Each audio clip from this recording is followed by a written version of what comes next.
Je voulais plus en fait, je voulais sortir de ma condition. 1300 € par mois, tu te sens exploité et qu'en fait tu es pile au mauvais endroit. Moi ça c'est pas ma vie. Donc j'essaie de trouver des solutions. J'ai été tellement acharné du travail que j'en ai fini à avoir les deux bras dans le plâtre. Aujourd'hui, capter l'attention, c'est un combat. Si tu joues pas le jeu, tu feras pas de vue. Et on se met aussi la pression quand on performe, on veut toujours faire plus. Et en plus de ça, quand on est visible, on a aussi une sorte de pression de la part de tous ceux qui nous regardent. Les gens, ils foutent des étiquettes et tu t'en sors pas. J'ai reset et j'ai supprimé, j'ai reçu que des commentaires négatifs. Mais t'es fou, toi, avec ton compte à 800 000 abonnés, à tout foutre en l'air. Très peu de gens qui ont saisi le besoin d'alignement, le besoin de me retrouver. Il faut assumer que quand tu joues le jeu de la mise en lumière, tu amènes ta propre justice, mais tu acceptes que les gens, ça soit pas la leur. Aujourd'hui, les jeunes, ils se lancent sur les réseaux, je vais faire un programme et je vais devenir millionnaire. Arrêtez d'être attirés par les gros coups. Dites-vous toujours que votre puissance, elle va venir d'une répétition. Au moment où je me suis retrouvé vraiment tout seul, ça a été un déclic. Même si on est à contre-courant et pas aimé dans l'instant, on peut compter sur soi-même et faire quelque chose. Bonjour et bienvenue dans ce nouvel épisode du podcast Le Déclic. Encore une fois, bien accompagné, je suis avec Thibaut Geoffrey. Comment tu vas? Ça va, merci beaucoup pour l'invitation. Avec plaisir, ça fait plaisir de t'avoir ici sur le plateau. Plaisir pour moi. Pour la petite anecdote, on a effectivement des personnes en commun. Ça fait un moment que je te connais aussi et puis super content de t'avoir ici. Je vais te présenter très rapidement. Tu es entrepreneur, aussi coach fitness, véritable référence du bien-être, du sport digital en France. Ça fait, on en parlait, 15 ans, près de 15 ans que tu crées du contenu sur les réseaux. C'est plus d'1,5 million d'abonnés sur tes différents réseaux sociaux. Tu es aussi cofondateur de Fit Fight Forever en 2021 avec ta compagne Justine Galis, une application de sport et de nutrition. C'est plus de 250 000 utilisateurs aujourd'hui. Il y a énormément de choses qu'on pourra évoquer dans ton parcours. Mais avant ça, je rentre dans le vif du sujet. Est-ce qu'aujourd'hui, tu te ressens plus influenceur ou entrepreneur? Très bonne question directe, Alec, parce qu'en fait, c'est vrai que on peut voir sur mes réseaux que j'ai fait un reset en fait ces derniers temps. Et je pense que c'est pour ça aussi que tu me poses cette question. Ouais. Tout le monde s'interroge un peu parce qu'aujourd'hui on pense à l'Eldorado de l'influence, des réseaux sociaux. Et moi je suis un petit peu en chemin inverse. C'est-à-dire que moi j'ai reset et j'ai supprimé, en fait j'ai archivé et j'ai mis mon contenu sur des plateformes qui sont dédiées. Parce que c'est vrai que mon compte, moi avant tout, c'est Thibaut Geoffrey, c'est ma personne. Il faut que les gens comprennent que moi j'ai aussi besoin d'être aligné avec qui je suis. Et ce que je fais et la valeur ajoutée que je peux donner, la valeur que je peux donner de manière globale et celle qu'on peut essayer de donner ensemble à travers notre échange, tu vois. Donc en fait, moi, être juste un contenu et avoir fait des recettes pendant des années et du coaching, certes, c'est super, c'est une belle chose et c'est aussi mon vécu, c'est ce que j'ai amené, c'est ma communauté. On ne va pas renier ce qu'on a fait. Mais aujourd'hui, effectivement, je suis chef d'entreprise, je dois gérer tous ces aspects, je m'accomplis aussi à travers ça. J'ai aussi plus ce statut à gérer. Et effectivement, comme tu l'as dit dans la présentation, j'ai aussi ma compagne qui est sur les réseaux. J'ai des équipes qui gèrent maintenant toutes ces parties-là. Donc moi, aujourd'hui, je me retrouve aussi beaucoup en tant qu'entrepreneur. Et justement, cette étiquette qu'on t'a collée, est-ce qu'elle t'a pesé pour que tu en ailles jusqu'à faire un reset complet? Qu'est-ce qui te pousse finalement à prendre une telle décision? Parce que c'est assez drôle, tu parles d'Eldorado notamment. Ouais. Beaucoup de gens rêveraient d'avoir le parcours que tu as pu avoir sur les réseaux sociaux.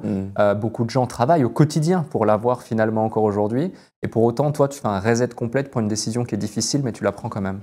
Disclaimer, ceux qui veulent être à fond sur les réseaux, faites-le. Ils ont raison, il y a une opportunité. Vas-y, déchire-toi, va sur TikTok, essaye de faire un peu de quelques milliers. Ok, je suis ok avec ça. Mais quand tu as aussi entrepris, tu as créé des choses, tu t'es développé, tu as monté des projets, des entreprises, etc. En fait, les réseaux sociaux vont rester un média. Alors même si je suis passionné, que j'adore ça, j'adore les échanges, j'adore la communauté, et c'est vrai que j'ai le besoin, avec un peu ce syndrome un peu du sauveur, d'être tourné vers les autres, tout ça. Certes, c'est top, mais moi aujourd'hui, j'avais besoin aussi de marquer le coup, parce que c'est vrai que dans la vie, les gens, ils foutent des étiquettes et tu t'en sors pas. Donc c'était aussi pour être un petit peu violent. Voilà, j'avais 3500 publics supprimés. Donc tu as tout supprimé du jour au lendemain. J'ai tout archivé, donc ça m'a mis une petite journée, tu vois, et du jour au lendemain. Et en fait, j'ai mis sur des plateformes dédiées. Mes recettes sont sur Pinterest, mes coachings, il y a les parties gratuites sur mon app, etc., un peu sur YouTube, tout ça. Mais moi, voilà, j'avais besoin de dire aux gens, je ne suis pas que des recettes, et j'ai besoin d'être aligné avec ce que je suis aujourd'hui. Et ça, je pense qu'il faut aussi respecter un peu les choix et l'orientation de chacun. Et donc, je prends aussi forcément un petit peu de recul avec les réseaux par rapport à ce que c'est devenu aussi aujourd'hui. Alors ça, je ne veux pas faire le discours de vieux con, hein, mais c'est vrai qu'il y a aussi la tendance du moment. Voilà, aujourd'hui, c'est beaucoup de divertissement, c'est beaucoup un peu dark aussi, ces aspects-là. Et moi, forcément, je me retrouve un peu moins.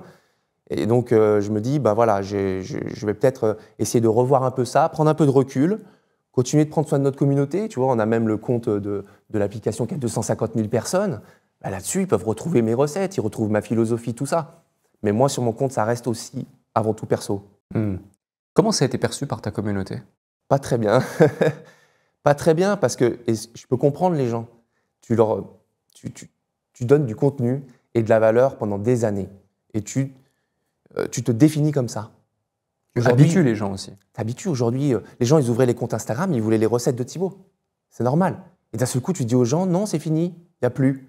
Va ailleurs. Ça saoule les gens. J'ai reçu que des commentaires négatifs, bien sûr. Très peu de gens qui ont aussi saisi un petit peu le besoin d'alignement, le besoin de me retrouver, tout ça, quoi. Donc, non, j'ai reçu que des mauvais commentaires quand même. Mais c'est comme ça. Hein. Tu sais, c'est toujours le fait un peu d'oser, d'aller de l'avant, d'être différent. Tu vois, moi, j'étais précurseur sur les réseaux sociaux, c'était pas connu, ça montait. Aujourd'hui, c'est établi, c'est quelque chose qui est classique. Et ben moi, tu vois, je suis déjà envie d'être un peu ailleurs aussi. Est-ce qu'il y a un moment donné où tu t'es dit c'est trop là, j'arrête, j'ai plus envie, et tu as pris cette décision de clean cut? Est-ce qu'il y a eu un déclic peut-être qui fait que tu as pris cette décision? Ça a été longuement réfléchi quand même. Hein. Beaucoup de moments à se poser, à faire le point avec ma compagne, à dire qu'est-ce que je fais, où je vais, est-ce qu'il faut quand même abandonner cette partie. Donc après, c'est plusieurs choses parce que aussi j'ai des équipes maintenant. Donc je drive un pôle de cuisine complet de 4 personnes au sein de mes équipes. Donc c'est à eux que je transmets mes valeurs, ma direction. Voilà, j'ai des diététiciens avec moi, etc. Donc, ils font aussi ce job-là. Donc après, quand tu mets en place un système, c'est pas, je fais pas tout disparaître comme ça et salut, au revoir, quoi. C'est que je sais que j'ai aussi la possibilité de continuer à créer de la valeur, mais d'une autre manière. Et donc, cet outil que tu utilisais, qui est les réseaux sociaux, pour aussi acquérir des clients, finalement, cette communauté, tu as réussi à la monétiser, et ça, il faut quand même le mettre en lumière. Il y a aussi une part de génie que de réussir à monétiser une communauté, transformer ça en un business. Et c'est ce qui t'a poussé finalement à devenir entrepreneur et à devoir avoir cette double casquette créateur de contenu, je dirais même triple casquette, créateur de contenu, passionné de sport et entrepreneur. Ce qui t'a permis de mettre le pied à l'étrier de cette folle aventure qu'est l'entrepreneuriat justement. Tous ces éléments cumulés, aujourd'hui, comment tu fais pour acquérir tes nouveaux clients? Si cette communauté, tu l'as mis en pause, est-ce qu'à un moment donné, tu n'as pas même eu peur peut-être de dire si je coupe ce robinet, comment je vais faire pour me renouveler? Comment je vais faire pour continuer à développer? Il y a des gens qui me disent, mais t'es fou, toi, avec ton compte à 800 000 abonnés, à tout foutre en l'air. Les gens se disent, mais c'est un truc de fou, fais pas ça. Ouais, on peut le comprendre. Il y en a aujourd'hui, ils en rêvent. Hein. Moi, Justine, elle a 1,1 million, etc. Voilà, c'est quand même déjà des grosses bases. Donc, ça reste notre canal principal d'acquisition. Mais voilà, nous, on est un couple aussi. J'ai aussi un gros compte par rapport à l'application. Donc, j'ai moins cette nécessité d'une ultra-présence, moi, personnellement, sur les réseaux. Donc, après, forcément, comme on se développe, comme la société est en pleine croissance, on a plusieurs canaux d'acquisition, on a tout le classique, en fait. On maîtrise l'acquisition classique de par tous les canaux qu'on connaît, quoi. Donc, effectivement, on vient des réseaux, n'oublions pas aussi ces valeurs de partage qu'on a, mais on va vers le mainstream. Donc à partir de là, c'est super ouvert. Bien évidemment que le digital reste la base. Tu parles d'alignement depuis tout à l'heure. À quel moment tu as commencé à être plus éveillé à ce concept et que tu as ressenti le besoin de retrouver du sens, retrouver de l'alignement? Ouais. Ça, c'est une bonne question. Je pense qu'il faut réussir à faire la balance des fois entre des moments où tu dois, dans ta vie, endosser un rôle un petit peu et te dire, tiens, là, j'ai quelque chose, il se passe quelque chose. Bon, il va falloir que je me sorte les doigts et que je me dise, là, prends cette vague. En plus de ça, elle te correspond quand même. c'est quelque chose que tu as amené, que tu as créé, tu saisis l'opportunité et fonce en fait. Fais des efforts. Sors de ta zone de confort, va plus loin que le classique. Donc des fois, il faut aussi accepter de jouer un peu un rôle. Et puis à certains moments, tu peux te retrouver ou changer, pivoter. Et ça, les gens, ils ont peur du changement en général. Ils vont justement prendre un rôle dans leur vie qui ne leur correspond pas du tout. Ils vont rester dedans. Et en fait, ils vont se coincer. Donc il faut savoir jouer avec ça. C'est-à-dire que des fois, je vais jouer ce jeu-là à fond parce que c'est le jeu de la vie, tu vois. C'est comme ça. On est dans un cadre, c'est une société, on a des réseaux sociaux. Bon, bah, c'est quoi les trends? Tout simple, quoi. Et il y en a, ils vont se refuser et tout ça. Bah non, si à un moment donné, c'est ta priorité, fais-le, tu vois, endosse-le. Et puis après, t'inquiète pas, tu vas pas te perdre. Tu pourras revenir, changer, pivoter. Et donc moi, c'est vrai qu'en ce moment, mon pivot, il est un peu plus sur l'entrepreneuriat, de manière globale. Tu vois ça comme un nouveau chapitre? Oui, après, j'ai toujours été, tu sais, profondément quand même, j'ai toujours eu ça en moi. Ça, je ne l'explique pas vraiment, c'est quelque chose où j'ai toujours été un peu différent, comme je dis, où je ne me sentais pas vraiment à suivre et puis à être un peu différent, des fois même un peu pointé du doigt, quoi. C'est même pointé du doigt, tu sais, quand tu es différent et que tu oses des choses, qu'est-ce que tu fais, toi? Reste là dans ton cadre, hein. Reste un gentil garçon qui doit suivre ce qu'on lui dit toute sa vie. Et moi, je n'étais pas comme ça. Tu as un exemple, tu as une anecdote ou dis-nous en plus à ce sujet? Oui, j'ai une anecdote par exemple sur les tout. Donc ça remonte maintenant parce qu'on parle des années 2010, voilà, où je postais mes premières recettes, mes premiers plats sur les réseaux. Il y a 15 ans. Ouais, ben en fait, j'étais le premier à faire ça, quasiment en France. Et en plus de ça, moi j'appuyais le truc parce que je comprenais bien que la diète c'était super important dans la prise en main et que c'était primordial. Donc moi j'y allais de mes recettes, des machins. Les gens te regardent en disant « mais il fait quoi lui ?» Je me souviens de remarques de collègues. « Ouais, tu nous prendras encore tes assiettes ?» Tu sais, un peu guignol, quoi, tu vois, toi guignol avec tes assiettes. Bah, mes assiettes, aujourd'hui, elles sont suivies par des millions de personnes et elles valent des millions d'euros. Voilà. Mais je me souviens de ça qu'on m'a dit. Donc, il y a plein de choses comme ça. Tu vas être toujours… si tu sens que tu as une valeur un petit peu ajoutée et que tu ne te sens pas reconnu, mets un coup de pied et fais quelque chose. Si on revient du coup à il y a de ça 15 ans environ, où tu crées ces premières vidéos, est-ce qu'à ce moment-là, tu te rends compte du potentiel que ça va pouvoir avoir les réseaux sociaux? Est-ce que déjà tu as cette volonté d'entreprendre? Est-ce que déjà tu te dis que c'est un véhicule qui va te permettre d'arriver à tes fins? Ou est-ce que juste tu es dans une dynamique de partage, de vouloir apporter de la valeur? C'est quoi l'idée initiale derrière tout ça? Plusieurs facteurs. Déjà, quand tu ne te sens pas à ta place, que tu te dis, moi, ça, c'est pas ma vie. Donc, j'ai fait études de prof de sport, j'ai été prof de sport, mais sous le couvert d'éducation nationale et aussi de l'aspect militaire, ancien militaire. Donc, tout ça, c'est des cases à mort. Et tu te sens pas à ta place. Moi, je voulais plus, en fait. Moi, je voulais sortir de ma condition. 1300 € par mois, où tu te sens exploité et qu'en fait, tu es pile au mauvais endroit. Que tu es un peu un sujet comme ça, là, avec la hiérarchie, tout ça, moi, c'était difficile. Donc, je voulais sortir de ma condition. Ça, je pense que c'est la base.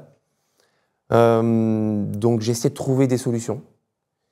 Et puis, en même temps, je voyais que j'avais le besoin de donner de la valeur, d'aider à travers aussi mon parcours. C'est-à-dire que j'ai vu que dans le sport, notamment, les gens me demandaient beaucoup de conseils. Donc, naturellement, en fait, j'inspirais, j'ai cet aspect un peu leader. Donc, je voulais sortir de ma condition à tout prix. Donc, j'ai tout essayé. Et j'avais cet aspect leader où les gens m'écoutaient, où je donnais des conseils, où ça a été en croissance permanente. Et je pense que c'est deux des plus grands facteurs. Aujourd'hui, tu le dis, je rebondis sur ce que tu as dit il y a un instant, tu disais mes plats, mes assiettes, mes recettes ont généré des millions. Donc tu l'assumes complètement, ça a fait des millions de chiffres d'affaires, que ce soit aussi les e-books, il y a eu des millions et des millions de ventes, enfin, c'est énorme. Pourquoi, selon toi, beaucoup d'influenceurs ont pendant très très longtemps, et encore aujourd'hui pour certains, pas assumé en France parler de chiffre d'affaires, parler de revenus, limite devoir jouer un rôle presque de, excuse-moi du terme, misérable, pour ne pas se faire stigmatiser ou juger ou critiquer par une audience pour continuer à se faire aimer?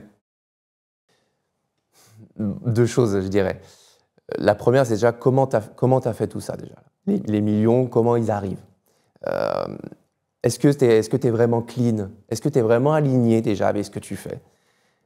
Est-ce que tu es fier de ce que tu fais? Est-ce que ça a une vraie valeur tout ça? Est-ce que c'est pas un peu volatile quoi? Est-ce que tu n'as pas juste voulu faire un coup pour toucher 1 million dans ta vie? Ça forcément, quand c'est un petit peu dans ce side-là, tu n'as pas trop envie de l'étaler. Et ensuite, je pense que c'est difficile pour les gens de recevoir tout ça. Recevoir une réussite, etc., c'est dur pour les gens qui sont dans le dur. Je pense que ça, on peut le comprendre. Ça, on leur envoie ça à la gueule, c'est compliqué. Et donc, du coup, pour éviter peut-être d'être stigmatisé et d'avoir peur, en fait, c'est de l'estime de soi, tout ça, quoi. Les gens vont passer à l'aile, quoi. Ils vont être à côté, quoi. Je pense que c'est ces deux points-là. Hein. Quand tu dis que c'est difficile de le recevoir, c'est difficilement perceptible, imaginable pour l'audience de ces influenceurs de réussir à comprendre qu'on peut monétiser de cette façon-là. Ils se sentiraient quoi? Ils se sentiraient vendus? Ils se sentiraient utilisés? Non, les gens n'aiment pas l'injustice, la jalousie. Et moi, je me suis battu pour ça, pour ma liberté et la justice. Et c'est pour ça qu'aujourd'hui, moi, je suis assez fier de ma réussite. Je n'ai pas de problème d'en parler. Mais les gens, le monde est profondément injuste. Donc quand, des fois, tu en as qui, sur un coup de buzz, arrivent à faire des vues sur les réseaux, qu'ils arrivent à monétiser, la pilule est trop dure à avaler, tout simplement, en fait. Parce qu'ils n'y trouvent pas assez de valeur, c'est trop volatile. Donc ça se respecte comme point de vue.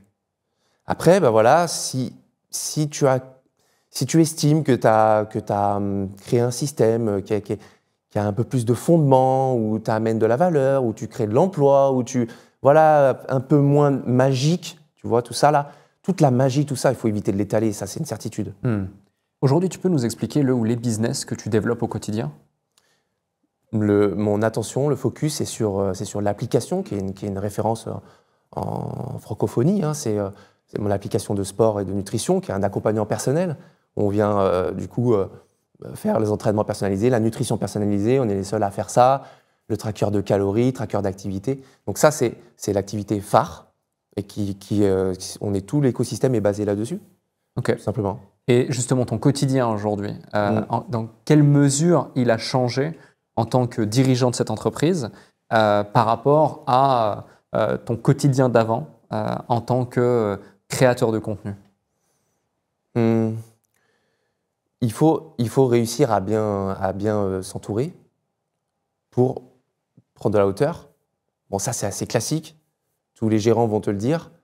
Mais c'est vrai que moi, j'ai été tellement acharné du travail que j'en ai fini à avoir les 2 bras dans le plâtre. Tellement, en fait, j'étais à fond, tu vois. J'endossais le rôle, comme je te disais. Donc, le sport, montrer le bon exemple, les tournages, les recettes de cuisine. Moi, je suis un fou quand je suis à fond. Et du coup, je les refaisais 4 fois si je voyais qu'il y avait un truc qui n'allait pas. Et en fait, au bout d'un moment, ça, la bureautique, les réseaux sociaux, le travail du matin au soir où tu lâches rien, parce que tu vois que ça plaît, tu vois qu'il se passe quelque chose. Et bien ça, au bout d'un moment, mon corps, il m'a dit, fin du game, calme-toi Thibaut, recentre-toi un peu. Et en fait, j'ai eu 2 tendinites fissuraires sur les 2 bras en même temps, qui ont fait que je me suis retrouvé en mode sur le canapé, tiens, tu peux plus rien faire. C'était quand ça? Ça, c'était de 2018 à 2021, en plein boom. J'ai dû le gérer. Et Justine m'a beaucoup aidé à gérer ça, mon entourage aussi, ma famille, tout ça. Et voilà, ça, c'est des moments où tu te dis, bah voilà, oui, tu peux être à fond, mais à un bout d'un moment, délègue, recentre-toi, remets le focus sur ce que tu peux amener, tout ça, quoi. Quels sont les différents apprentissages, justement, que tu tires de ce passage où tu tires tellement sur la corde que ton corps, finalement, te dit stop? Le plus gros apprentissage, et je pense que c'est valable pour tout le monde, pour tous ceux qui ont des blessures, que ça soit psychiques ou physiques, c'est qu'à un moment donné, il faut se recentrer et mettre les priorités sur le fait d'aller mieux. Et le problème, c'est que les gens, dans la folle course de la vie, on a tendance à s'oublier, à vouloir continuer de faire en permanence. Les sportifs, ils vont bien le comprendre. Quand ils vont chez le médecin ou chez le kiné, ils y vont parce qu'ils veulent dire « donne-moi la solution pour que je puisse continuer ». Quand tu vas pas bien, que tu vas chez le psy ou autre, tu y vas parce que tu veux continuer ta vie normale. En fait, non. Et moi, j'ai mis 1 an et demi à le comprendre, à me dire « non, mais arrête de vouloir continuer de faire. Tu dois t'occuper de ta blessure. Ça doit être ta priorité. Tu n'es pas là pour continuer de faire. » Donc moi, j'ai saoulé aussi les médecins, les kinés, etc. Et au bout d'un moment, on m'a dit « Thibaut, arrête ton délire. Fais ta séance, sois content de lever un tout petit peu la main sans avoir mal. C'est déjà une réussite. Rentre chez toi en étant content. » Parce que quand tu es hyperactif comme moi et que tu es toujours à fond, tu as envie de guérir tout de suite. Et c'est comme dans le business, tu vois, c'est impossible. Tu ne vas pas pouvoir faire ta réussite, tes retombées, step by step, recommence. C'est pareil. Dis-toi, il faut que tu sois conscient que tu dois mettre ton focus dessus, c'est ta priorité. Et tu y vas step by step. Et tu es content parce que tu as fait un tout petit truc, tu rentres chez toi et tu es content. Et c'est le plus important. Et tu soulèveras pas encore 150 kilos le lendemain, ou tu courras pas un marathon, ou tu feras pas des millions avec ton business. Recentre-toi. Mets-toi des fois en priorité.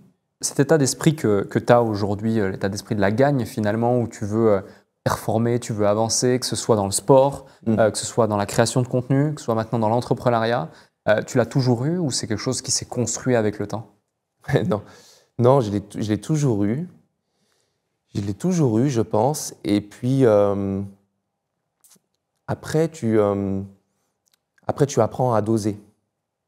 Je pense que je l'avais un peu de manière exagérée. Et le temps passe et tu apprends à doser ça. Et en fait, tout simplement, tu peux aussi réussir sans écraser les autres. Tu vois, ce genre de choses. Tu peux t'élever à ta façon. On n'est pas obligé d'être toujours dans la haine ou voilà, trop d'agressivité. Et ça, je pense qu'avec le temps, tu l'apprends. Mais c'est vrai que quand tu es une pile et que tu t'es aussi créé par le sport, etc., tu as quand même... J'ai cette compétition un peu en moi, c'est normal. Mais plus aussi tu gagnes, et plus ça te fait prendre du recul vis-à-vis de tout ça. Parce que tu atteins des objectifs, donc tu combles quand même aussi un manque aussi de reconnaissance, tout ça, quoi. Hein. Ça faut bien se le dire. Tu cours aussi à travers une reconnaissance, un regard des autres, tout ça. Donc, c'était ton cas? Bah ouais, c'est mon cas, bien sûr. Ça, il faut être honnête. Tu sais, aussi le milieu aussi du fitness, on a tendance à... Les gens disent oui, je viens pour la perf, pour mon moment à moi. Bon, il y a l'estime de soi, il y a le regard des autres, il y a le fait de vouloir s'accomplir à travers quelque chose. Ici, c'est le culte du corps, bah, c'est très bien. Mais il faut se l'avouer. Il y a une histoire d'image, c'est normal. Donc, comme je dis, si tu fais ça toute ta vie, c'est très bien. Voilà, sans écraser les autres, sans aller dans les extrêmes.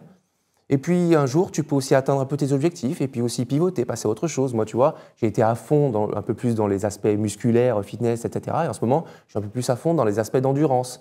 Là, je parle vraiment au niveau sport. On dévie un peu de l'entrepreneuriat. Mais tu vois, j'ai perdu 15 kilos.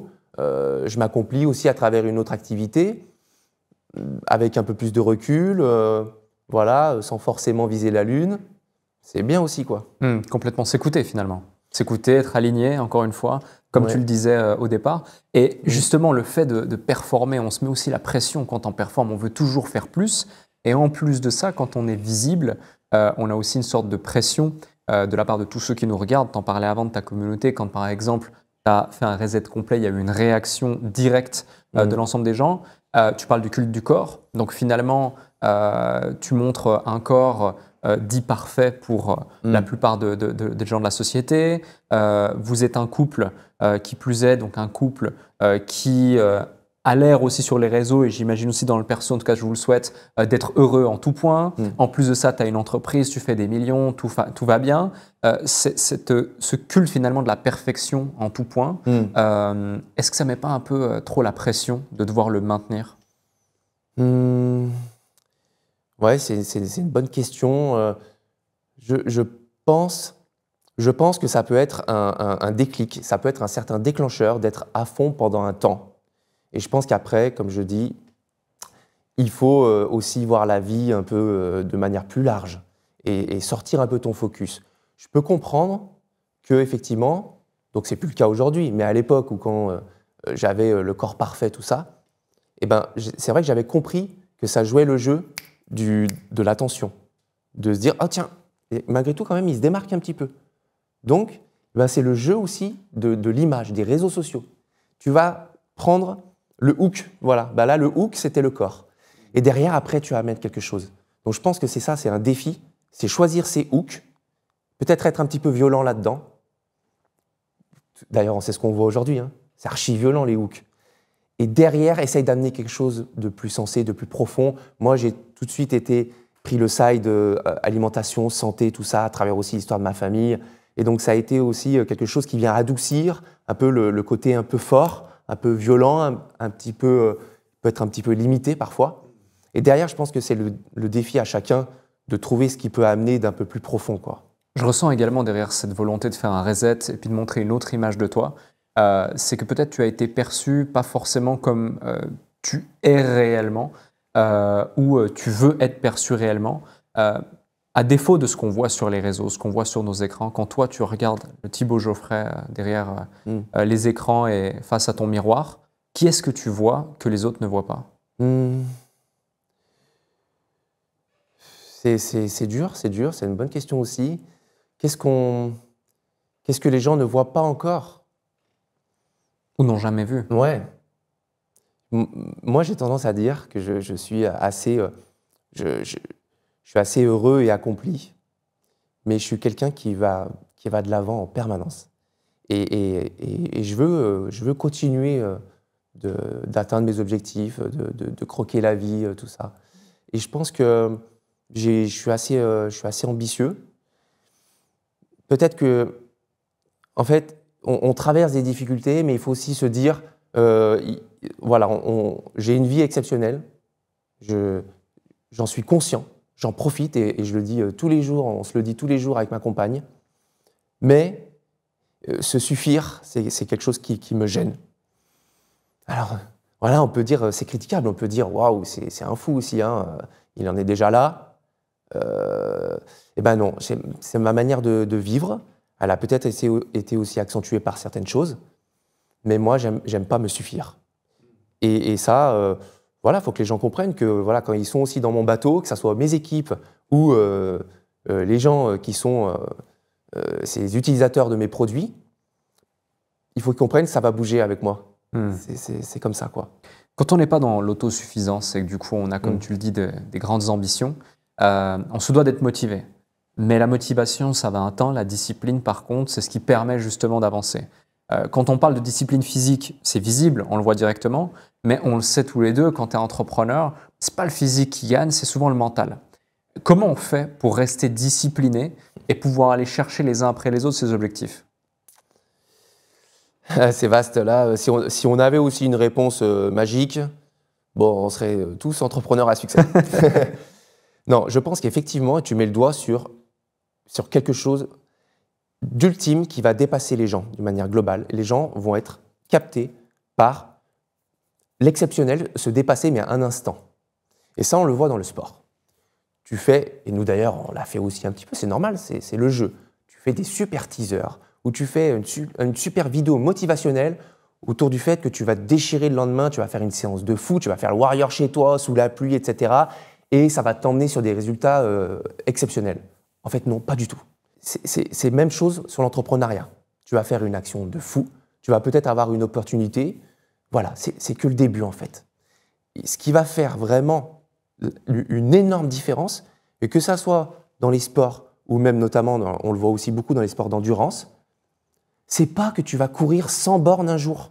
En fait, non, on s'en fout de ça. Ça va même t'abîmer le corps. Arrête. Fais-le tous les jours. Et là, respect. Là, tu rentres dans une infime partie des gens qui arrivent à mettre en place cette discipline, qui ont compris, que ça soit dans le sport ou dans l'entrepreneuriat, que c'est tous les jours.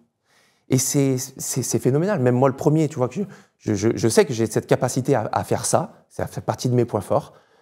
Mais je suis encore épaté, surpris de voir certaines personnes qui ont cette résilience, le fait d'accepter d'avoir cette routine. Ça, c'est le plus puissant. Voilà, au lieu de faire 100 bornes, de te défoncer, tu fais 10 bornes tous les jours, ou alors tu fais une action dans ton business tous les jours pendant 3 ans, ça aura changé. Complètement. Complètement. Tu fais un gros coup? Non. Donc, arrêtez d'être attiré par les gros coups. C'est forcément, dites-vous toujours que votre puissance, elle va venir d'une répétition. C'est comme ça. C'est la vie. Qu'est-ce que tu trouves aujourd'hui dans la course que tu ne trouverais pas dans la musculation? Dans l'endurance, parce que moi je fais plus du vélo, c'est du cyclisme. Voilà, bon après c'est un peu tous les sports d'endurance. Je retrouve forcément, ça c'est mon aspect aussi d'aller au bout des choses. Et moi je suis quelqu'un qui est à fond, qui est jusqu'au boutiste. Donc je suis content aussi de découvrir une activité où, comme on disait tout à l'heure pour les blessures, où je repars un petit peu de la base. Et ça te remet aussi à ta place. C'est bien et ça fait du bien. Et quand même, comme tu disais tout à l'heure, quand tout te réussit, comment tu fais? Tu vois, par exemple, j'ai pivoté sur une activité où je suis redevenu débutant. Tu vois, ça te remet un petit peu en place. Ça te fait découvrir d'autres choses. Tu t'ouvres à un autre domaine, tu vois une activité différente, tu rencontres du monde. Voilà, en fait, je me suis donné aussi l'opportunité de continuer de m'accomplir différemment sans partir de mon top, tu vois, et de me dire, attends, moi je suis là, il faut que je fasse ça. Non, voilà, tu vois, tu repars de la base d'un sport, c'est bien, j'apprends et ça fait du bien. Si on revient au sport, justement, tu parles souvent de transformation sans privation. C'est quoi la vraie transformation pour toi? La vraie transformation, c'est quand les gens ont décidé de le faire. Voilà, tous les experts dans le domaine te diront ça, tu vois, je ne l'invente pas. Mais je pense, et c'est aussi notre taf d'inspirer à travers aussi nos parcours entrepreneuriaux, c'est de faire en sorte de réussir aux gens, d'amener le déclic. Une fois que l'intention est là, le reste, ça découle. Mais c'est le plus dur. C'est hyper dur de dire aux gens, il faut que tu ailles mieux, il faut que tu te transformes. Souvent, c'est quand on est face à des maladies ou face à un mur. Tu vois, je suis à un mur, j'ai fini à la rue, je suis obligé de me refaire. Ou je suis malade, clairement, tu vois. Et quand tu as le cancer, tout ça, tu te dis, je vais peut-être prendre soin un peu de moi. C'est souvent le cas, malheureusement. C'est très difficile de se dire, tiens, je vais faire quand même de ça une priorité. Mais ça, c'est notre boulot. Parfois, c'est trop tard. Ouais, c'est jamais trop tard. Hein, c'est jamais trop tard. On peut être en obésité morbide. On peut être très âgé et se dire c'est trop tard pour moi, je ferai jamais, j'accomplirai jamais ce que je veux dans ma vie. Souvent, tu sais, on dit pars de ta passion pour essayer de faire quelque chose dans ta vie et ça, c'est jamais trop tard, on peut le faire. Hein. Donc tant qu'il y a de la vie, il y a de l'espoir. Ouais, je pense. Non, ça par contre, il faut l'entretenir, se dire que tout est faisable d'une manière. Tu vois, moi, je suis reparti de zéro avec les bras. Moi, j'ai réussi à être entrepreneur successful alors que je ne viens pas du tout de ce milieu. Je viens de la petite campagne, je viens d'un milieu modeste, je n'ai pas eu d'aide, je n'ai pas fait de grandes écoles, j'ai fait ça sans aide financière, sans relation. Et je sais que ça peut être un peu un discours que tout le monde dit un peu. Mais il y a souvent un petit truc caché, tu as souvent été un peu aidé là, ou une petite connaissance, un petit truc. Et non, moi, j'ai vraiment pas été aidé et j'ai quand même réussi à développer tout ça. Donc, ça peut être aussi un peu un petit espoir pour les gens. Comment tu t'es formé? Comment tu as appris? Parce qu'être entrepreneur, c'est pas simple. C'est pas juste créer une boîte. Il faut créer un produit, comprendre son marché, faire du marketing, faire de la vente, recruter, structurer, faire des finances, faire de la compta. Enfin, on pourrait faire la liste un certain temps. Il y a plus de 100 métiers à apprendre et à maîtriser. Tu parlais de délégation tout à l'heure parce que tu étais... à un moment donné, presque arrivé sur les rotules, au bout du bout, et tu devais déléguer. Ouais, mais ça, par exemple, c'est clé. Je peux te donner une anecdote là-dessus. C'est le fait de déléguer, c'est un de mes points forts. J'arrive très rapidement à cibler là où je dois mettre de l'attention et là où c'est pas utile, où je dois déléguer, où c'est autre chose, où c'est pas ma zone de génie. Et ça, c'est assez instinctif chez moi. Ça fait partie de mes points forts, je te disais, d'entrepreneur. Et en fait, très rapidement, je n'ai pas attendu d'avoir des milliers, des millions d'abonnés ou de chiffre d'affaires pour me faire épauler. À 1500 abonnés sur Facebook dans les années 2010, 1500, j'ai compris que le community management, c'était pas là où j'étais le plus fort. Moi, j'étais bon pour inspirer, donner des cours et faire le coaching. J'ai frappé à la porte d'une petite community manager qui se lançait. C'est Coralie, je la cite de temps en temps, parce que c'est une des premières personnes avec qui j'ai travaillé. J'avais un tout petit forfait à 200 balles. Mais c'était important. Et moi, je faisais un petit peu de sous et j'avais tout de suite dit, bah, bouge pas, je vais mettre ça avec une community manager. Et aujourd'hui, elle est toujours là, tu vois, 8-10 ans après, elle a développé son agence, on a eu notre parcours, on est toujours tous les deux, bah voilà, mais tu peux te dire, je vais déléguer quand j'ai atteint un certain step. Moi, 1500 abonnés. Parce que ça marchait déjà dans le coaching, j'avais déjà des gens à m'occuper, j'étais déjà un peu sous l'eau, je demandais à des copains de m'aider dans le coaching. Donc développer les communautés, tiens, c'est pas mon métier. Mets ta fierté de côté, j'avais déjà demandé. Voilà. Qu'est-ce qui fait qu'il y a 15 ans, tu as l'humilité de te dire, ok, c'est pas mon métier, c'est pas donné à tout le monde. Donc je pose vraiment la question, c'est vraiment pas donné à tout le monde, et d'autant plus que on le voit dans la création de contenu, parce que je rappelle, il y a 15 ans, 10 ans, et encore il y a quelques années, ton job principal, c'est aussi de créer du contenu en parallèle de faire tourner ses business. Souvent on le dit, et la plupart des créateurs de contenu ont un peu peur, tu sais, de trop déléguer, parce qu'ils ont peur de perdre l'ADN qui fait que ça fonctionne, de perdre leur personnalité dans leur contenu, à juste titre, hein, souvent sur certains sujets. Mais comment ça se fait que toi, tout de suite, tu comprends ce concept de la délégation et de l'importance? Alors, déléguer, ça ne veut pas dire ne pas maîtriser le sujet. Et ça, moi, comme tu l'as dit tout à l'heure, comment tu as fait? Au bout d'un moment, même si j'ai des réflexes et que j'ai une vision, j'ai cette vision entrepreneuriale où je suis fait un petit peu différemment, malgré tout, j'ai quand même plein de choses à apprendre. Donc, délègue, mais je pense qu'il faut... C'est pas la magie de la start-up où tu t'embauches, tu délègues, etc. Et toi, tu vas juste un peu piloter là-haut. Non, ça marchera jamais. Ou alors, il faut un coup de chance ou il faut être aidé. Hein, voilà. Mais moi, j'étais expert dans tous les domaines, malgré tout. C'est-à-dire que même si je faisais faire et que je m'aidais, je comprends ce qui se passe. Dans tous mes pôles aujourd'hui, je les ai maîtrisés. Je comprends ce qui se passe, je les ai faits moi-même. Après, je me suis fait aider. Maintenant, aujourd'hui, ils sont meilleurs que moi. Mais je n'ai pas fait ça dans le flou comme ça, quoi. Non, maîtrise. Du coup, le community management, j'y ai passé du temps, grave. C'est normal. Mais je me suis dit au bout d'un moment, tiens, il y a plein de commentaires, j'ai besoin d'aide. On va s'entraider, on va s'élever ensemble. Mais non, maîtrise ton sujet. Donc c'est ça. Hein, c'est pas donner et laisser faire et puis tant pis, on verra bien. Au final, tu te fais presque arnaquer. Non, il faut gérer un peu l'ensemble. Hein. Primordial pour moi. Aujourd'hui, vous êtes combien de collaborateurs dans l'équipe? On est 20. Comment tu as structuré ces différents pôles? Progressivement, avec un peu aussi la priorité en fonction de la demande. Donc ça, c'est en fonction, je pense, du domaine de chacun. Si ta demande, elle est là, structure progressivement. Et puis, petit à petit, créer tes secteurs, tes différents pôles. Nous, on vient des réseaux sociaux aussi. Donc la vidéo, tout ça, ça fait partie des premiers pôles. Le service après-vente, tout le culinaire. Donc ça, c'est les pôles phares. Ensuite, la direction, la gestion. Donc tout ça progressivement, mais là où il y a le plus de besoins. Donc c'est aussi aux fondateurs d'endosser un peu les rôles, de faire, tu vois, par exemple, toute la RH, on le fait encore beaucoup nous, mais on est aidé par une consultante, on n'a pas encore une RH à temps plein, ce genre de choses. Donc tout ça, tu le fais, tu le fais déjà un petit peu toi-même. Et je pense qu'après, tu identifies là où il y a besoin. Et n'hésite pas après à te structurer. Nous, on a fait beaucoup de structuration, parce que voilà, 20-25, on a des collaborateurs très proches, on peut les considérer dans l'équipe. On a aussi 15 coachs sur la plateforme. Donc, du coup, c'est de la gestion, beaucoup de gestion à faire tout ça. Donc, du coup, après, au début, tu le fais un petit peu toi. Et progressivement, tu donnes la main. Comment vous répartissez les rôles entre Justine et toi? Alors, j'aime bien, au début, on faisait tout. Et puis, ça finit en crash. Parce qu'entre la gestion personnelle et professionnelle, alors, tous les couples ne sont pas faits pour faire ça.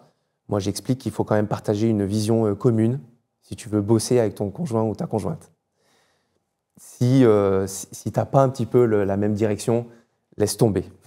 Ça va être trop dur. Parce que même quand tu partages la même vision, au début, nous, on s'est marché dessus. Donc, ça a été de l'organisation. Par exemple, à la maison, l'espace personnel. Tu sais, nous, en plus, avec les réseaux, la vie perso est liée. Donc, il faut apprendre à le gérer. Donc, par exemple, la gestion des espaces, on a créé nos bureaux, On s'est dit le salon et la cuisine, c'est des zones où on ne travaille pas. Donc souvent, des fois, on se reprend. Parce que voilà, on a ça en nous et on va parler boulot à la cuisine et on va se bâcher. Parce que non, stop là. Tu vois, non, c'est pas le moment. Donc on a créé comme ça des espaces ou même des moments. Comme on est dans le rush permanent, des fois, tu ne te retrouves pas. Et donc, du coup, tu aurais tendance à mettre ton couple un peu en jeu. On s'est dit, par exemple, le mercredi et le week-end, on se retrouve. Ce genre de choses. Et ensuite, au niveau du travail, malgré tout, on s'est bien trouvé parce que, et c'est ce qui a fait aussi un peu le fait qu'on tombe amoureux l'un de l'autre, c'est parce que, OK, on partage une vision, mais aussi on s'entraide beaucoup.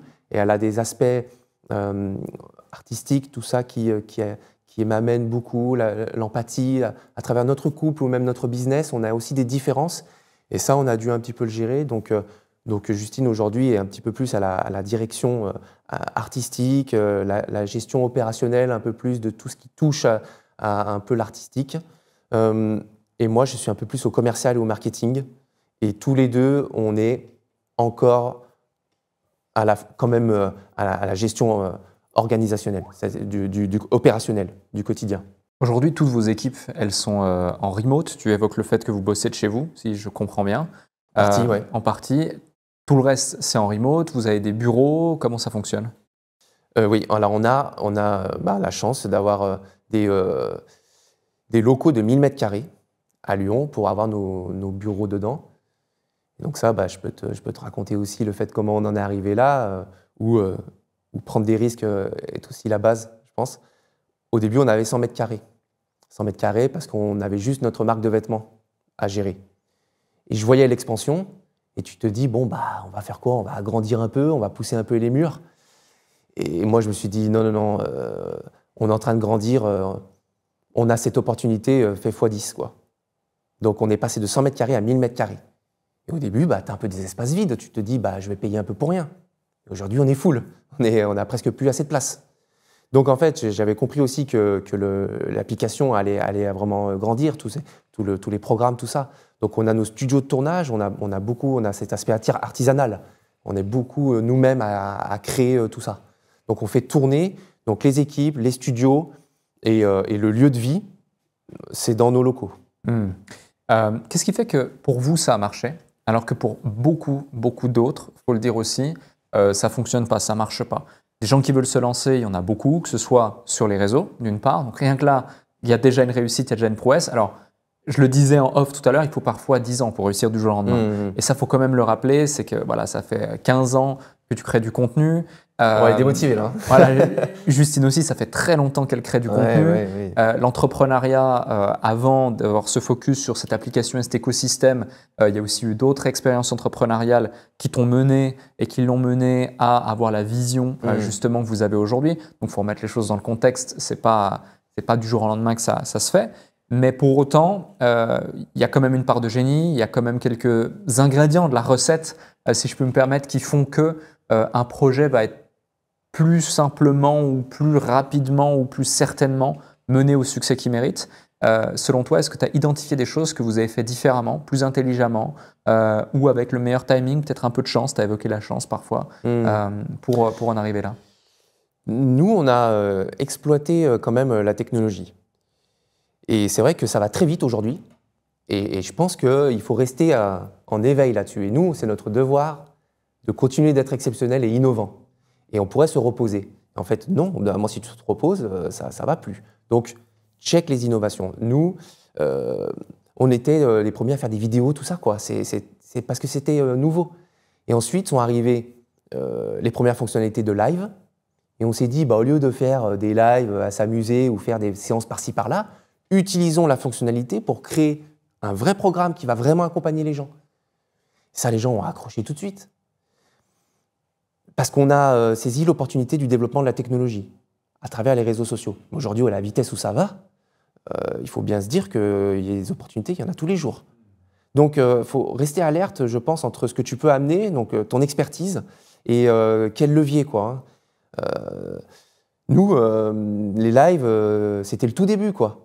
Il y avait un risque, la fonctionnalité live venait de sortir sur Instagram.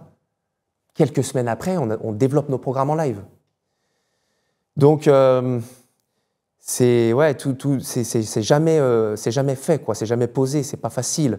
Restons alertes, voyons ce qui se passe et essayons de proposer, quoi. Voilà. Après, c'est vrai que faire, refaire, retester. Moi, par exemple, comme on disait sur mes réseaux au début, comme je te disais, j'ai eu 1500 abonnés, je m'en suis pas rendu compte, mais j'ai revu mes comptes dernièrement. En fait, pendant des années, j'ai fait ça. Ça marchait un peu, j'avais de plus en plus de clients, mais j'avais pas des centaines de milliers de personnes comme aujourd'hui. Et pourtant, je m'accrochais, je me débrouillais, c'était à l'arrache. Je recevais des chèques à la maison de gens qui voulaient mes coachings. Ça grossissait, je demandais à un pote de m'aider, tout ça. Et puis, un jour, à force de faire, j'ai une vidéo qui explose. Cette vidéo-là, je l'avais déjà postée, elle avait pas marché. Tu vois, c'est comme aujourd'hui, il y a certaines trends ou certaines vidéos que tu peux reposter parce que tu n'es pas à l'abri qu'elles remarchent. Et à l'époque, c'était un truc de fou parce que d'un seul coup, j'ai une vidéo d'abdos circuit training, comme il y avait très peu en France, qui est vue dans le monde entier. Et par chance, j'avais pris un petit peu les devants, j'avais déjà un petit site de contact pour mes propositions de coaching, j'avais 30 clients. Et d'un seul coup, j'ai une vidéo qui fait le tour du monde. Mais pendant des années, j'avais fait. Et voilà, la bonne shape, comme je t'ai dit, le hook, où d'un seul coup les gens regardent un petit peu, moi je veux l'écouter ce bonhomme. Et d'un seul coup, sur mon site, pendant une semaine, même plus, j'avais toutes les 10 minutes un email de demande de coaching. Donc tu vois, j'avais répété l'action, j'avais mis en place certaines choses et j'avais forcé mon destin. J'avais posté la vidéo au bon moment, c'était juste après les fêtes, quand les gens veulent se prendre en main. Et d'un seul coup, la vidéo, elle fait 10 millions de vues. À l'époque, c'était phénoménal. Et c'est parti de là. Donc voilà, c'est un ensemble de choses. Hein. Je n'ai pas la recette magique, mais j'ai des anecdotes comme ça un peu clés qui peuvent mettre le doigt sur certaines choses, quoi. Le fait de ne pas abandonner, le fait d'utiliser la technologie, tout ça, quoi. Je vais revenir sur la technologie, parce qu'il y a des choses à dire, notamment avec l'IA. Mais je reviens sur ce moment où tu postes cette vidéo, tu fais des millions et des millions de vues. Tu passes de quelques dizaines de demandes à quelques dizaines de demandes par jour peut-être. Ouais, parce que c'était pas 10 millions de vues de TikTok aujourd'hui. Hein. Ouais, c'est 10 millions de vues. Elle avait vraiment fait le tour du monde. Complètement. Et comment tu gères l'absorption de toutes ces demandes? Parce que là aussi, on imagine du coup, c'est le début, c'est la genèse de l'entrepreneur que tu es. Tu es coach sportif, tu vas avoir quelques demandes de coaching de temps en temps. Tu reçois des chèques, tu reçois des virements, tu reçois des trucs. Et là, boum, il y a un raz-de-marée de clients potentiels qui toquent à ta porte. Tu es seul dans tes équipes. Comment tu fais? Le relationnel. J'ai quelqu'un qui travaille aussi un petit peu dans la com, que je connais, qui me présente quelqu'un. Parce que moi, comme un newbie, je sonne à la porte en me disant « Help, regarde ». Donc ça, c'est aussi la première agence avec qui j'ai travaillé. Il était tout seul à l'époque et aujourd'hui, ils sont autant que nous. Et du coup… qu'est-ce que je fais, quoi? Moi, j'ai une valeur ajoutée, il faut que je mette en place un programme pour répondre au plus grand nombre. Donc d'un côté, j'avais les demandes de coaching qui grandissaient, je voyais que j'étais performant, et puis d'un seul coup, j'ai des milliers de demandes. Bon, faut créer un programme qui répond au plus grand nombre.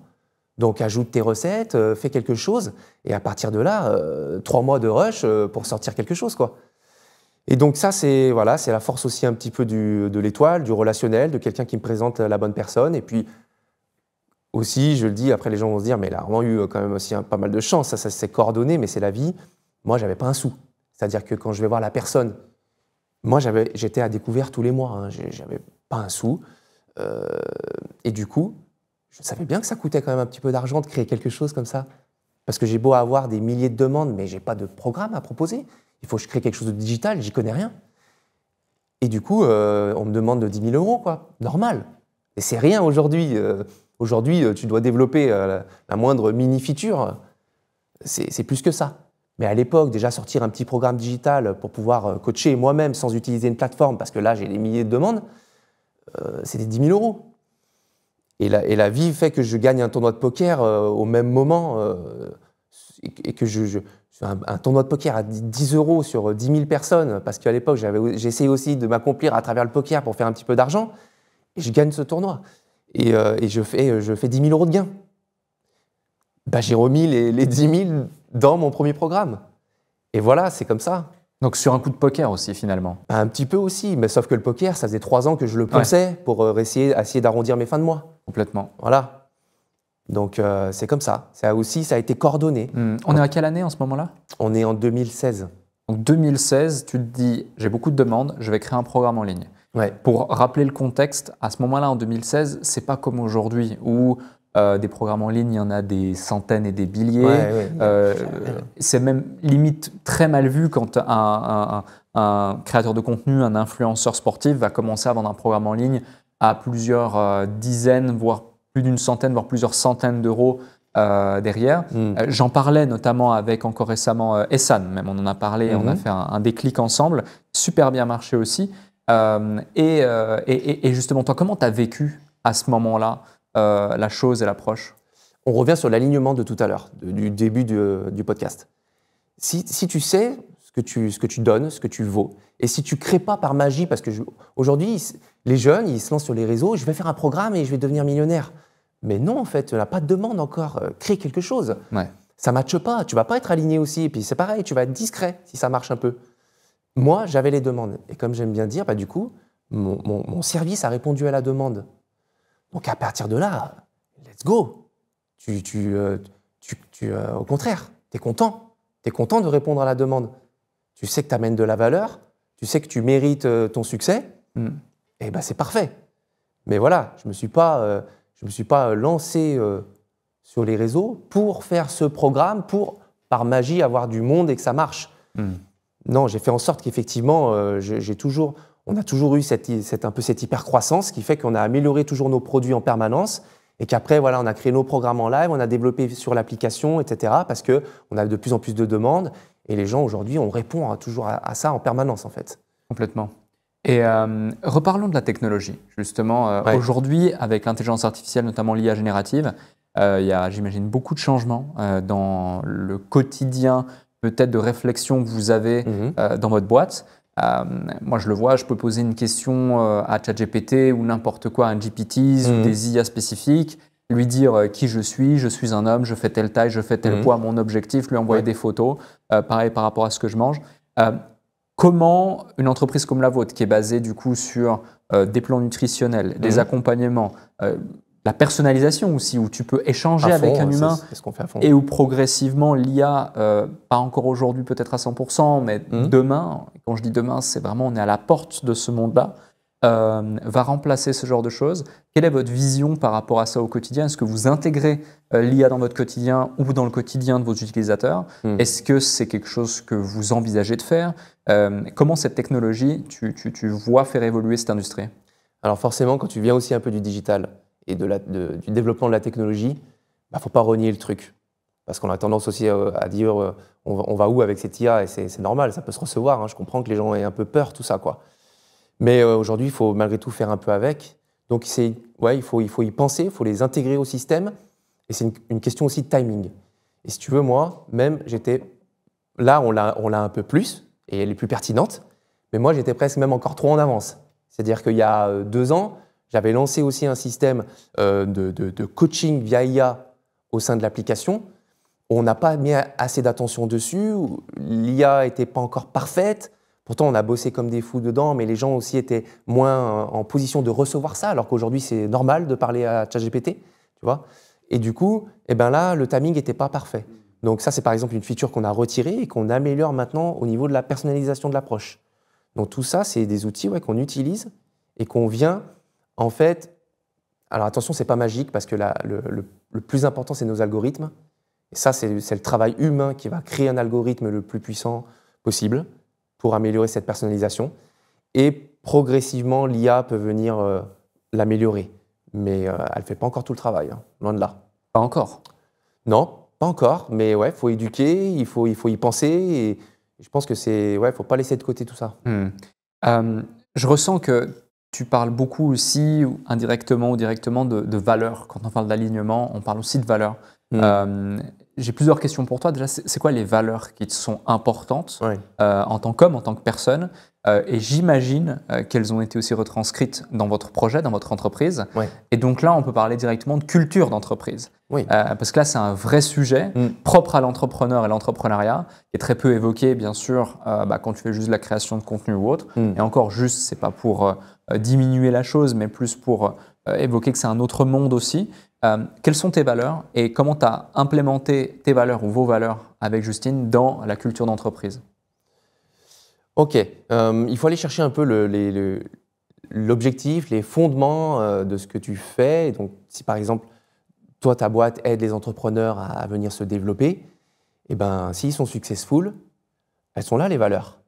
Parce que même si aujourd'hui, ça fait des années, etc., et que j'ai aussi pris du recul vis-à-vis de tout ça, aujourd'hui encore, les gens qui m'écrivent, et c'est tous les jours, vu l'impact qu'on a, les gens qui t'écrivent « t'as changé ma vie », ça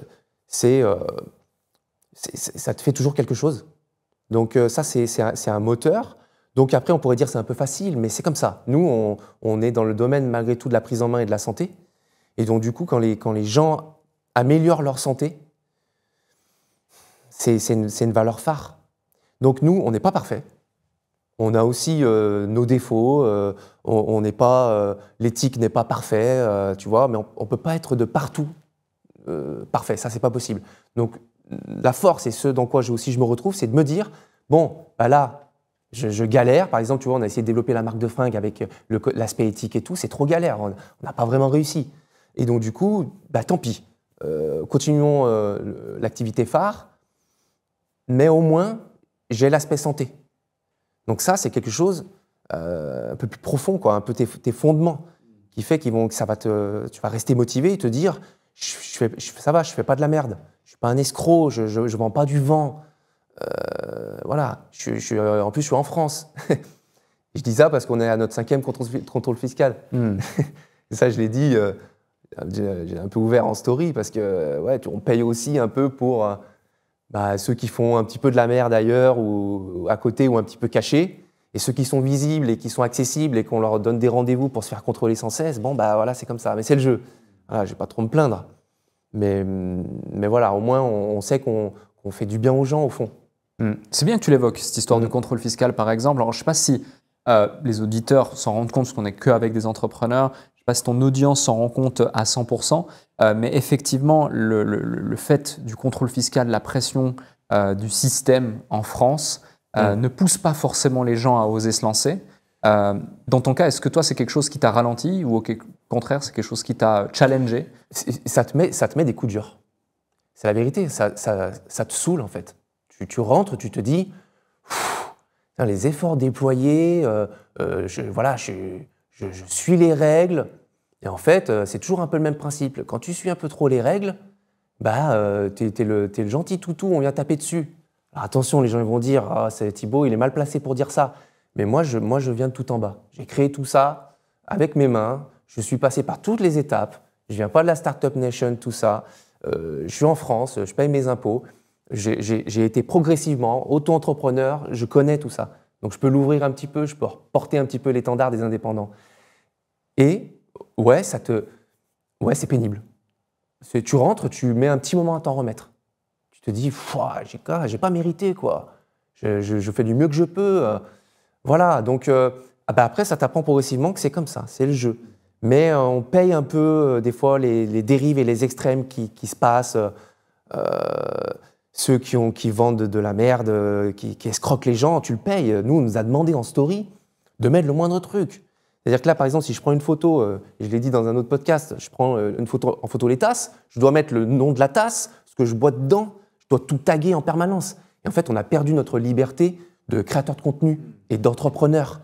T'es ultra cadré et en fait, ta créativité, elle en prend un coup. Parce que t'as peur, etc. Nous, on nous a demandé, vous n'avez pas tagué pour votre mariage ou pour votre séjour à Disney, mais en fait, on avait payé nous, quoi. Des trucs comme ça, tout doit être... maintenant, le digital, il est ultra formaté à cause des dérives. Donc c'est comme ça, il faut le savoir. Mais ouais, des fois, ça freine un peu, quoi. Est-ce qu'il y a un moment donné où c'était tellement dur, tellement difficile que tu as voulu abandonner? Abandonner, non, mais je vais être honnête, mais tu as un pied qui sort de la France, tu sais. Tu as le corps qui sort progressivement. C'est malheureux, hein. Mais c'est comme ça. C'est un peu, peut-être un peu trop d'égo aussi, hein, je ne sais pas. Mais c'est vrai que des fois, tu le ressens où on te pousse. Voilà, je ne sais pas si c'est un bon état d'esprit. On te pousse à quoi? À vouloir quitter la France? Ouais, ça te pousse à te dire je bouge pas, je vais continuer de faire, je vais trouver les solutions, quoi. Voilà. Et ça me fait penser à mes débuts, quand j'avais tout le monde, personne ne croit en toi, hein, quand tu essaies de faire des choses, etc. Moi, je me suis mis à dos aussi mes instances dans lesquelles je travaillais, tout ça, parce que voilà, je voulais m'élever, je ne correspondais pas aux normes. Et même mon ancienne compagne, au bout d'un moment, elle te soutient, mais quand tu es à donf comme j'étais, je peux comprendre que tu te retrouves un peu tout seul. Et ben, je me suis dit, Thibaut, tu es tout seul, vas-y, allez, c'est pas grave, compte pas sur les autres. Tu sais que tu peux le faire. Ce qui compte, retrouve-toi, tu sais que tu peux le faire, vas-y, n'attends pas l'accord et l'avis des autres. Et donc, c'est pareil un peu pour l'entrepreneuriat. Hein. Tu te dis, faisons avec les règles. Et si en France, c'est comme ça, c'est dur. J'avais rebondi sur la baisse du taux de TVA des auto-entrepreneurs, où 3 jours après, ils ont changé d'avis parce que ça condamnait les petits entrepreneurs. Les boutiques se retrouvaient avec 1000 balles par mois en enlevant tout, quoi. En fait, ça condamnait les gens. Je me dis, qu'est-ce qui se passe, quoi? Est-ce que le plus inquiétant, c'est qu'ils mettent en place ce genre de choses ou qu'ils reviennent en arrière 3 jours plus tard? Parce que finalement, le fait qu'ils reviennent en arrière 3 jours plus tard, est-ce que ça ne montre pas qu'il y a une déconnexion totale entre la réalité du terrain et ceux qui définissent ces lois? Alors, tant mieux. Peut-être que c'est à nous, des fois, je ne vais pas dire de faire de la politique, hein, voilà, mais si on peut défendre un petit peu notre domaine. Grâce aux réseaux sociaux, en l'occurrence, parce que c'est devenu complètement viral. Des fois, ça remonte. Hein. C'est tellement puissant sur les réseaux. Et ça, c'est un peu à nous, quoi. Hein. Je pense que aujourd'hui, ça compte. Aujourd'hui, plus la vie publique sur les réseaux, tout ça, ça fait changer. Hein. Complètement. Ça remonte et là-dessus, on a une petite possibilité de faire bouger un peu, quoi. Je veux rebondir sur un point, c'est qu'au travers de tous nos échanges, je comprends vraiment qu'au-delà de la santé physique, la santé mentale, c'est aussi un sujet qui est important pour toi. À quel moment dans ta vie tu as pris conscience de ce point-là? La santé mentale, peut-être que tu fais allusion à ça, mais quand tu as des coups durs, moi je perds mon père à 35 ans, qui a compté, qui a aussi contribué à mon attrait pour la nutrition, etc. Tout ça, tu te dis, c'est un peu des déclics où tu te dis, ok, prenons soin de nous quand même, hein, vivons, profitons. On peut être, moi je suis ambitieux, je vais de l'avant, mais je cultive aussi le présent. Et le fait de prendre soin de moi et de me dire, de me recentrer et de ne pas courir après ma vie en permanence, parce que c'est ce que j'aurais tendance à faire. Donc du coup, profiter de l'instant, plutôt tous les aspects positifs, voir le verre à moitié plein, tout ça, je pense que ça, c'est primordial. Et quand tu grandis un peu plus vite avec des événements de la vie, je pense que ça te fait avancer un peu plus vite dans ces aspects-là. Et c'est primordial. C'est primordial. Je change complètement de sujet, excuse-moi, mais c'est quoi pour toi la vraie performance? La vraie performance, je pense, c'est celle qui contribue à un système. Comme je vais rebondir encore sur le sport, finalement, tu vois, je voulais pas trop parler de coaching, mais on en revient. L'éclat, non, c'est pas la vie. Ça peut être de temps en temps, un coup d'éclat, comme il peut se passer certains buzz ou autres. Mais je pense que la perf, c'est profiter à un système. C'est-à-dire que, tu vois, plus le temps passe, plus moi, donc du coup, mon équipe grandit. On est aussi encore en structure, en campagne de recrutement. On va aller de l'avant. On va peut-être mettre en place des levées financiers, d'autres choses. Bon, il y a plein de choses à faire. Tout va bien aussi. Nous, on est autofinancé, tout ça. Donc on peut encore avancer. Mais on n'est pas mégalo non plus. Ça doit profiter à quelque chose. Donc je pense que c'est ça la perf ultime. C'est quand, tu vois, moi, mon goal, c'est pas de me mettre le plus haut possible sur le piédestal, c'est que ça soit mon produit qui soit une star. Et donc là, elle va profiter à un ensemble de choses, à tout l'écosystème en fait. Ça, c'est une perf de fou, je pense. Hein. Finalement, cette philosophie product-centrique, très orientée client, elle est un peu antagoniste avec la philosophie du créateur de contenu où c'est assez égocentré, si je peux me permettre, où la star, en l'occurrence, c'est le créateur de contenu. Ouais. Or là, la star, c'est l'entreprise, ou en tout cas, c'est le produit que tu veux mettre au service de la communauté. Oui, en fait, c'est un résultat. C'est-à-dire que toi, oui, bah, tu vas être au final assimilé à ça, donc tu auras aussi ton aspect star, parce que tu as réussi. Mais c'est vrai qu'il faut penser à autre chose, que les réseaux, c'est juste la lumière, et que ça, c'est difficile, parce qu'on voit les plus suivis sont les acteurs, les sportifs de haut niveau. Eux, c'est un plus. Leur activité principale, c'est d'être une star. Donc ça peut être dur pour les gens qui se lancent, ils voient que la lumière. Ils se disent, ça doit être moi, moi, moi. Si tu arrives à briller par forcément quelque chose, je trouve que c'est beau, quoi. C'est un bel accomplissement. Je vais revenir sur quelques sujets. On parlait tout à l'heure de résilience, on parlait de doute, on parlait de critique. On a rapidement évoqué ces sujets. Finalement, aujourd'hui, même avec cet épisode, cet échange, on voit un Thibaut Geoffrey qui brille par l'entrepreneuriat aujourd'hui, qui essaie, ou en tout cas qui a déjà accompli de belles choses. Et félicitations. Bien sûr. Et je sais que même si c'est une étape et que certainement comme moi, tu es un éternel insatisfait, tu as d'autres ambitions et tu veux toujours progresser, grandir et évoluer, tu as quand même accompli de belles choses. Mais j'ai envie de revenir sur toutes les phases, ou une phase en particulier où c'était vraiment difficile. Parce qu'on a rapidement balayé 15 ans de ton parcours, où il y a eu effectivement un lancement, il y a eu une création, il y a eu une phase d'expansion, il y a eu un aboutissement, il y a eu également de nouvelles découvertes avec l'entrepreneuriat, où tu as commencé à monétiser, tu as fait plusieurs expériences autour de ça, certaines qui ont brillé, réussi, très bien réussi, d'autres un peu moins, comme tout le monde d'ailleurs. Et ça aussi, il faut le mettre en lumière.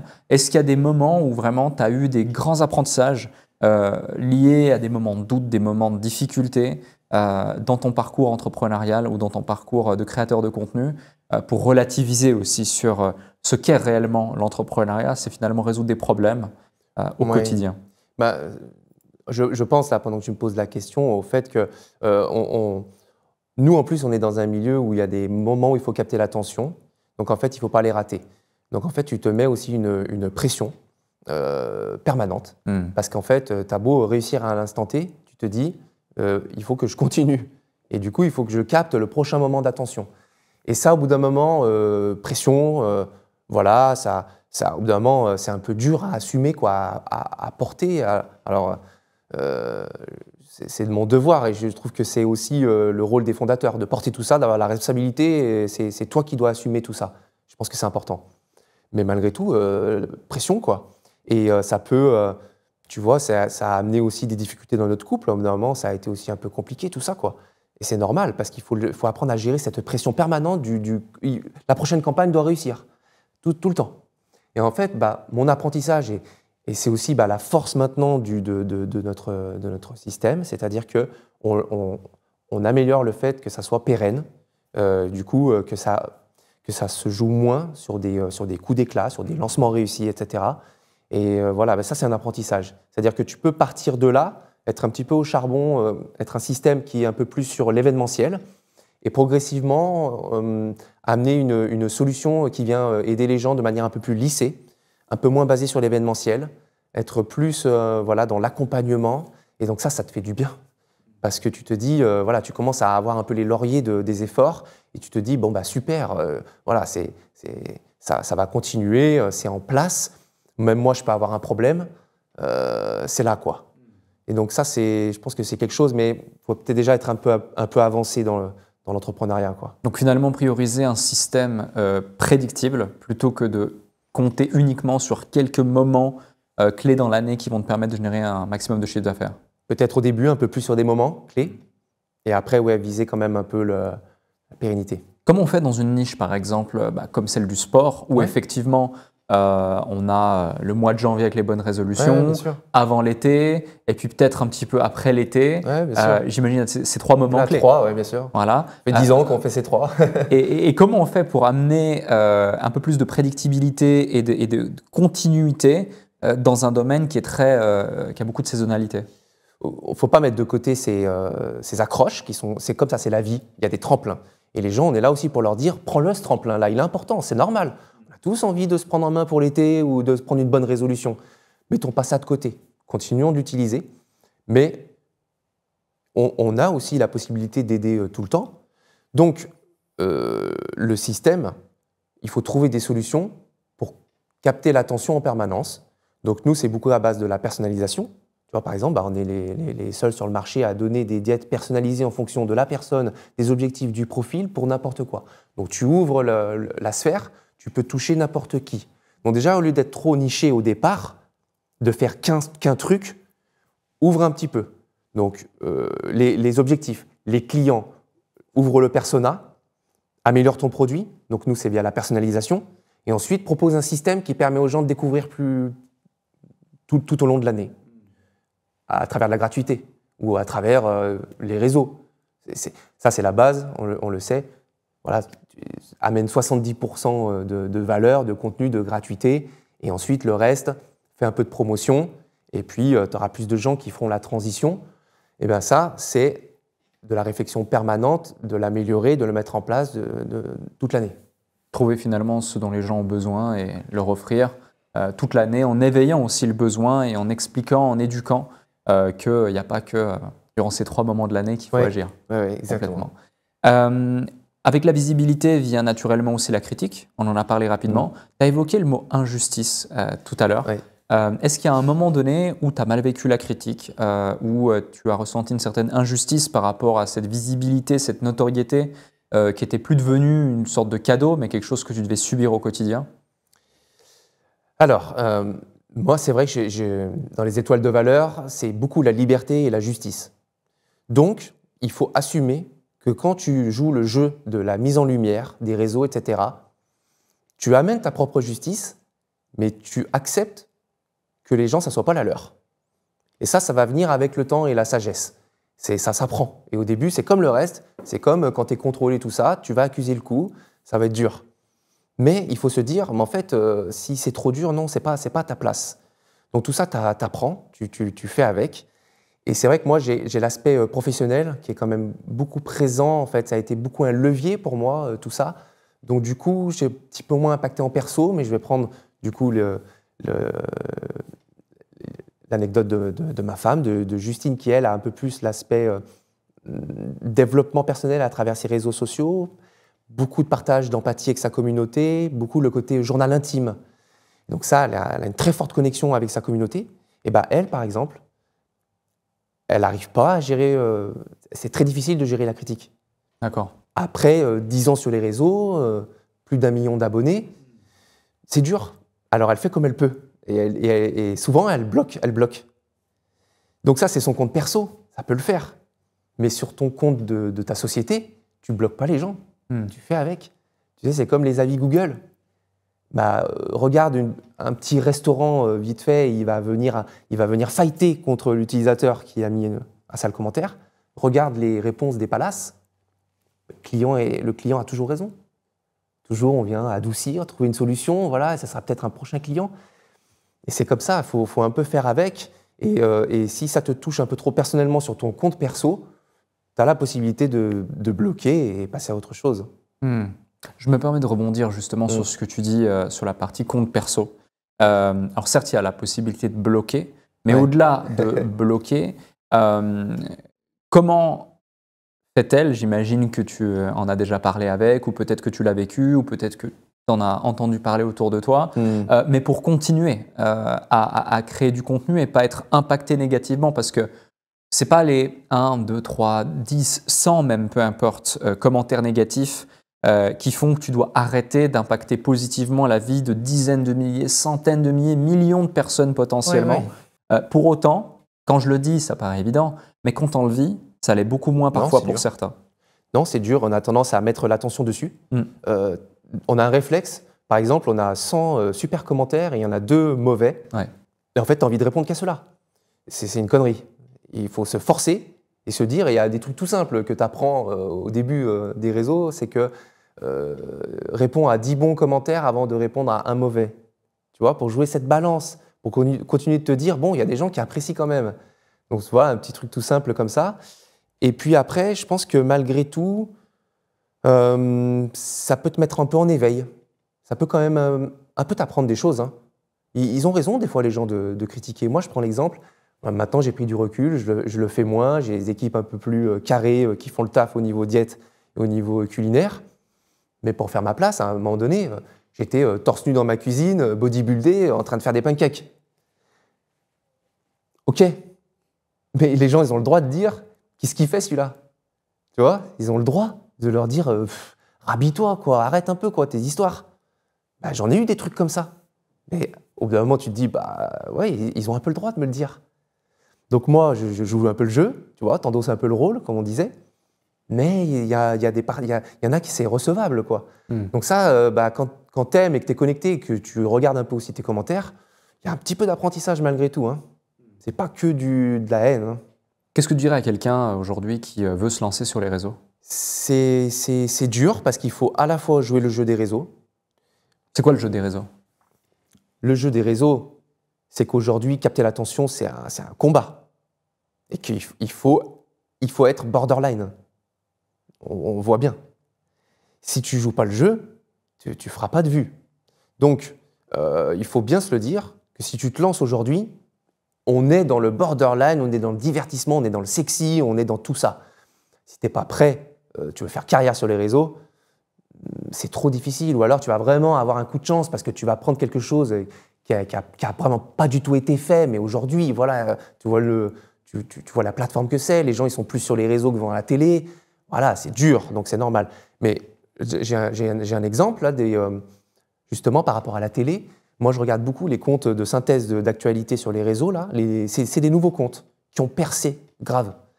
Qu'est-ce qu'ils font? Tu peux te dire, mais c'est mort les comptes d'actualité. Il y a de tout. On a les infos classiques d'un côté, on a les Hugo Décrypte ou autres qui font de l'actu avec quelqu'un, tout ça. Et là, il y a un site qui a été trouvé. C'est une actu simple. C'est pour pas les nommer Cultination, là, qu'on voit beaucoup, je ne sais pas comment on dit. Bah, en fait, tu sweeps, tu regardes, c'est simple. Une phrase. Ils ont synthétisé, ils se sont dit l'actualité, il ne faut pas saouler les gens. Une phrase, des choses distinctes, une image. Personne quasiment avait fait ça, quoi. Et du coup, là, tu as capté un truc. Mais c'est un coup de chance presque. Sinon, le reste, il faut accepter les tendances, les trends, tout ça, quoi. Faut accepter ça. Hein. Et après, tu te lances, soit tu t'amuses et tu vois que ça peut te mener quelque part, soit tu essayes d'avoir un petit plan d'action.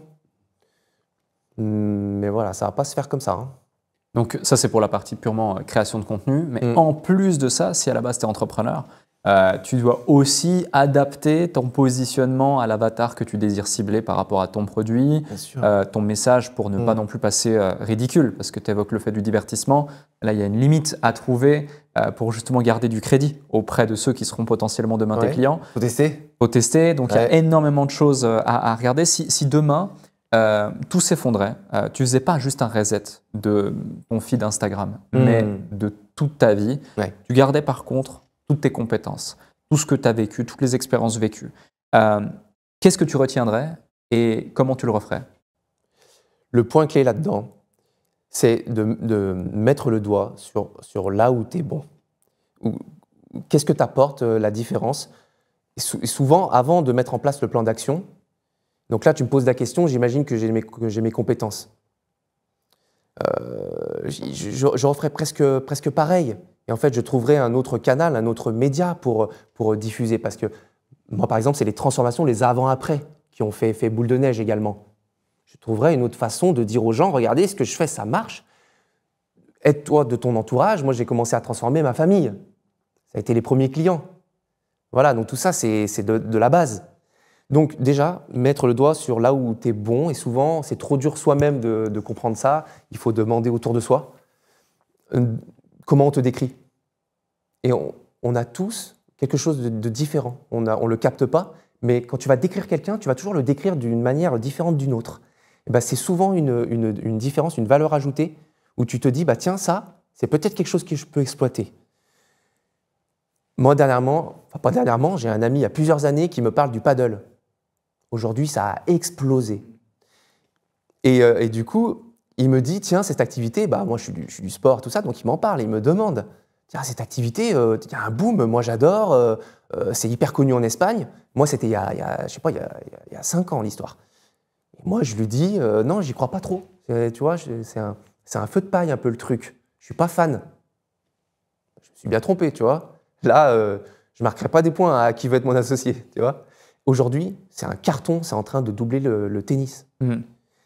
Et ben cette personne-là qui avait mis le doigt là-dessus, qui avait eu un instinct, c'était son truc, il était un petit peu passionné, et en plus de ça, lui, il est fort en social, et il se reconnaîtra, il aurait dû se dire, tu vois, se lancer là-dedans. Donc, identifier là où tu es plus fort, et ensuite essayer de le diffuser d'une manière ou d'une autre. S'il n'y a pas les réseaux sociaux, il y aura autre chose. Forcément. Un autre point que j'ai envie d'évoquer avec toi, c'est au-delà du succès, le fait de trouver un équilibre durable permet justement d'aller le chercher sur le long terme. Et tu vois, le sport, par exemple, je trouve qu'il y a énormément de parallèles avec le sport de haut niveau ou le sport en général et les entrepreneurs à succès. Tu as évoqué tout à l'heure l'armée. Là aussi, je vois énormément de parallèles entre des anciens militaires et ceux qui arrivent justement à être carrés dans l'entrepreneuriat, très souvent. Moi, je le vois, le sport m'a beaucoup aidé. Moi, j'étais quelqu'un de timide, introverti, je faisais 20 kilos de moins. J'ai aussi fait mon service militaire obligatoire parce que j'étais en Suisse. Ça m'a beaucoup apporté également. Alors, c'est une armée de milice, c'est pas la même chose, mais les clés, en tout cas, qui sont enseignées m'ont permis d'être plus carré, plus structuré. Dans ton cas, quel est le parallèle réel que tu as identifié entre le sport et l'entrepreneuriat et dans quelle mesure toutes les leçons que tu as apprises dans le sport te permettent aujourd'hui d'être l'entrepreneur que tu es et que tu seras demain?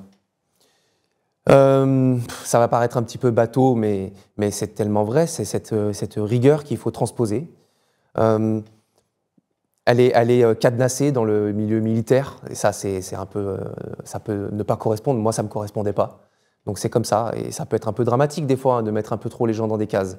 Si tu as envie de t'élever et que tu sens que tu as un peu de rigueur, etc., que tu arrives aussi à te débrouiller en sport, tu peux la transposer sur l'entrepreneuriat. C'est les efforts cumulés, et c'est ce qu'on peut retrouver aussi dans l'investissement. Ça paraît un peu simple, un peu comme ça, hein. Mais efforts cumulés, investissement, entrepreneuriat, sport, c'est le b.a.-ba. Le dépassement, tout le monde va le dire également. Mais le sport te met des claques. C'est normal en fait. Et si tu ne te dépasses pas, je veux dire même une activité douce, tu n'es pas là pour faire à moitié, tu veux qu'il se passe des choses, tu veux que ça remue quand même un peu, ça doit avoir, ça te fait vivre, ça te fait vibrer d'une manière ou d'une autre, même si ce n'est pas l'effort physique où tu vas te dépasser, c'est la vibration où tu vas te dépasser. Ça, je pense que c'est impossible sans. Si tu n'as pas un petit peu cet aspect, ça ne marchera pas, ou tu vas stagner, c'est pas possible. Donc ça, je pense que c'est l'aspect de se dépasser. D'évoluer, de grandir. Non, casser les limites. Casser les limites.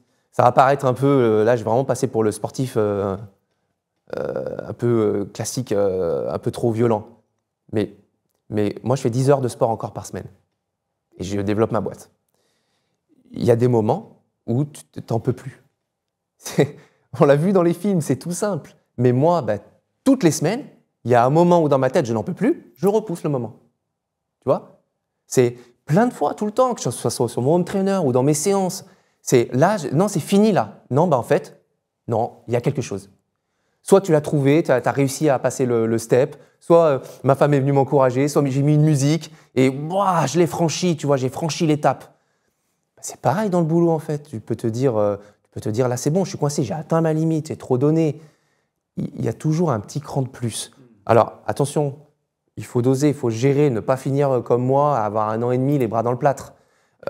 Ça aussi, comme ça j'en parle et je peux dire aux gens, attention, c'est un savant dosage malgré tout.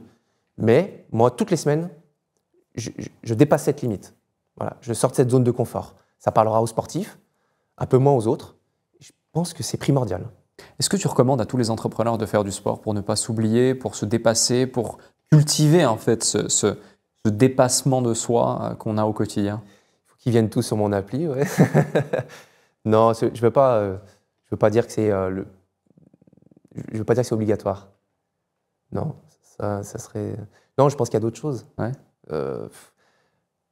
Il y a d'autres choses pour se dépasser, sortir de sa zone de confort, s'accomplir, déclencher des choses, l'artistique, la musique, tu sais, toutes ces choses où tu peux te retrouver un peu toi, et sortir un peu, avoir ton moment à toi, tout ça, l'art, même le relationnel, se dire tiens, aujourd'hui, j'ai été plus loin dans ce que avec mon entourage ou n'importe quoi. Mais c'est vrai que c'est un peu osé quand même, un peu casser, franchir les limites. Dans n'importe quel secteur, je pense qu'après, tu peux le transposer dans ta vie de tous les jours. Ouais. Tu ne veux pas forcément dire que c'est obligatoire. Je me permets de dire que, en tout cas, c'est recommandé. Dans le sens où, tu vois, je prends mon cas par exemple, où j'ai plus cette vision de la performance dans l'entrepreneuriat et je vois mon corps et mon quotidien comme étant un véhicule qui me permet d'atteindre cette performance. Que ce soit mental pour avoir la clarté, la lucidité au quotidien, au continu, mais aussi physique pour pouvoir parfois dormir peu, dormir moins, mais être quand même présent physiquement. Et sans entraînement, finalement, tu le subis, tu tires sous la corde. Alors que si tu t'entraînes constamment et puis tu n'as même pas besoin de faire 10 heures de sport par semaine, c'est quand même conséquent, 10 heures de sport par semaine, on ne s'en rend peut-être pas compte à l'écoute. Oui, c'est le haut niveau, quoi. C'est ça, mais ne serait-ce que 3, 4, 5 fois par semaine de l'activité physique, se mettre en mouvement, se dépasser, ça peut considérablement aider. En tout cas, moi, ça m'a beaucoup aidé. À chaque fois que j'ai arrêté, je me suis perdu. Moi, je comprends, mais Alec, je pense que toi aussi, tu es encore aussi dans cet accomplissement personnel à travers aussi ton activité sportive. Et je pense que tu vas aussi continuer d'avancer là-dedans et de grandir. Et je pense qu'il n'y a pas que le sport. Vraiment, tu vois, ça m'a fait penser, pendant que tu en parles, la musique, je l'ai cité. Il y a un film de fou, là, j'adore le réalisateur, c'est Whiplash, je crois. J'ai peur de me tromper. Et là, je ne fais pas honneur. C'est le réalisateur de La La Land. C'est le mec qui va au conservatoire, là. Ok. Tu vois pas ce film? J'ai pas vu, non. Il faut que tu vois. C'est un peu perché, mais c'est presque un chef-d'œuvre. Hein. Eh ben, le dépassement, tu regardes le film, tu comprends le niveau de dépassement qu'il peut y avoir dans certaines activités autres que le sport. Complètement. En fait, cet entraînement au quotidien et ce dépassement, il n'y a pas que l'activité physique. Je pense que les gens ont la possibilité de le trouver ailleurs. Mais voilà, faut bouger, il faut faire autre chose. Hein. Je te rejoins. Faut faire autre chose que rentrer chez soi à 5 heures et puis se foutre devant la télé. Comment on fait justement pour trouver l'équilibre? Parce que tu l'évoquais tout à l'heure, tu l'as dit de manière spontanée, mais tu as dit je fais 10 heures de sport par semaine, certes, mais surtout, je continue à faire développer ma boîte. Et du coup, comment on fait pour trouver l'équilibre entre le fait d'être un sportif, mais en même temps un bon entrepreneur, mais en même temps un bon mari, mais en même temps un bon père, mais en même temps... etc., tu vois. Est-ce qu'il y a une harmonie qu'on peut trouver? Est-ce qu'il faut faire des choix? J'aime beaucoup poser cette question, parce que chacun a un avis assez tranché sur la question. C'est vrai. Je pense que je n'ai pas la réponse. Je peux pas te dire le rythme à avoir. Il y a pas de... Je crois qu'il n'y a pas un schéma à suivre. Je pense que c'est aussi la liberté du sport et de l'activité personnelle, c'est d'apprendre à chacun de la gérer. Alors ça peut être aussi un peu avec de la casse au début, hein. Mais te dire attention, il y a aussi des priorités dans la vie. Et ça, j'aime bien le dire aussi, c'est-à-dire qu'on a beau être hyper déterminé dans l'entrepreneuriat, c'est pas toute ma vie. Et comme j'aime bien dire, si ma femme me dit c'est stop, voilà, on fait autre chose, je ferai autre chose. Donc du coup, il y a cette gestion malgré tout et de ne pas partir dans des extrêmes et se mettre les œillères et se dire de toute façon, moi c'est 10 heures par semaine, c'est comme ça. Ça, non, ça c'est les sportifs de haut niveau qui gagnent leur vie avec l'activité, qui eux n'ont pas le choix, c'est leur priorité. Nous, notre priorité malgré tout, ça va rester quand même cette gestion compliquée d'être à la tête de quelque chose qui vient te bouffer aussi ton temps et ton énergie. Donc après, dose, on a aussi notre vie perso. Donc, si en plus on a l'activité personnelle, gère, écoute ton entourage. Et souvent, si tu pars dans des extrêmes, ton entourage peut te recadrer un peu. Que ça soit un peu dans tout, si tu veux. Moi, je ne l'ai pas dans le sport, parce que je le gère bien malgré tout avec les années, comme je fais ça depuis gamin. Mais par exemple, dans le boulot, comme j'aime bien dire, moi, donc c'est mes frères qui sont directeurs, et du coup, j'ai mon pôle de direction comme ça, qui... à la fois voilà, sont des éléments clés dans ma boîte, mais à la fois sont mes frères. Et eux me recadrent parfois, quand je peux partir un peu dans des extrêmes. Parce que moi, j'ai beau être le leader, qui est déterminé, qui sait ce qu'il veut, qui a des idées, des fois on s'en rend pas compte, il faut écouter un peu l'entourage. Donc si ton conjoint ou ta conjointe te dit là, c'est un peu abusé, calme-toi, il faut écouter des fois. Te dire, voilà, c'est pas la vie, c'est aussi s'occuper de son foyer, gérer tout ça, mener à bien sa vie personnelle. Ça, je pense qu'il faut quand même écouter son entourage très proche. C'est déjà difficile parfois de s'écouter soi-même. Comment on fait pour écouter son entourage, avoir la lucidité de le faire? Ouais, c'est dur pour nous. Hein. Quand on veut justement avoir de hauts objectifs, de grandes ambitions. En l'occurrence, tu parles donc de ta femme, tu parles également de tes frères avec qui tu travailles. On pourrait même en parler, comment on fait pour travailler en famille, parce que c'est aussi un vrai sujet. Mais comment on fait pour mettre de côté son ego, sa fierté, et de se dire, OK, peut-être quelque chose de pas tout à fait correct là, ou peut-être fausse route. Je vais me remettre en question, je vais écouter, je vais suivre le conseil, et puis après on reviendra. C'est difficile, ouais, quand on a de l'ego, tout ça. Et c'est difficile quand on a une très grosse confiance en soi. Et moi, c'est mon point fort. Tu vois, quand les gens, on a parlé tout à l'heure de le fait de décrire quelqu'un pour mettre le doigt sur sa différence. Moi, les gens diraient que j'ai une très grosse confiance en moi. Parfois, elle peut être un peu débordante. Et du coup, certaines personnes ont le droit de me faire des réflexions. Pas tout le monde, c'est comme ça. Je ne vais pas accepter de la part de tout le monde. Et certaines personnes, voilà, ton cercle très proche. Et là, après, c'est à toi de doser. C'est-à-dire rester quand même toi-même. Tu sais quand même que tu as des idées. Et des fois, elles peuvent être un peu violentes. Et après, bah, tu doses. C'est-à-dire que tu prends aussi ce qu'on t'amène dans la réflexion et tu pivotes un peu ton idée et tu l'amènes progressivement. Je te donne un exemple. Moi, dans le boulot, comme je te parlais tout à l'heure, on a exploité la technologie des lives. C'était une énorme valeur ajoutée que les gens viennent s'entraîner en même temps que nous. Nous, on était des têtes d'affiche. Les modèles, avec Justine, on s'entraînait en même temps que les gens.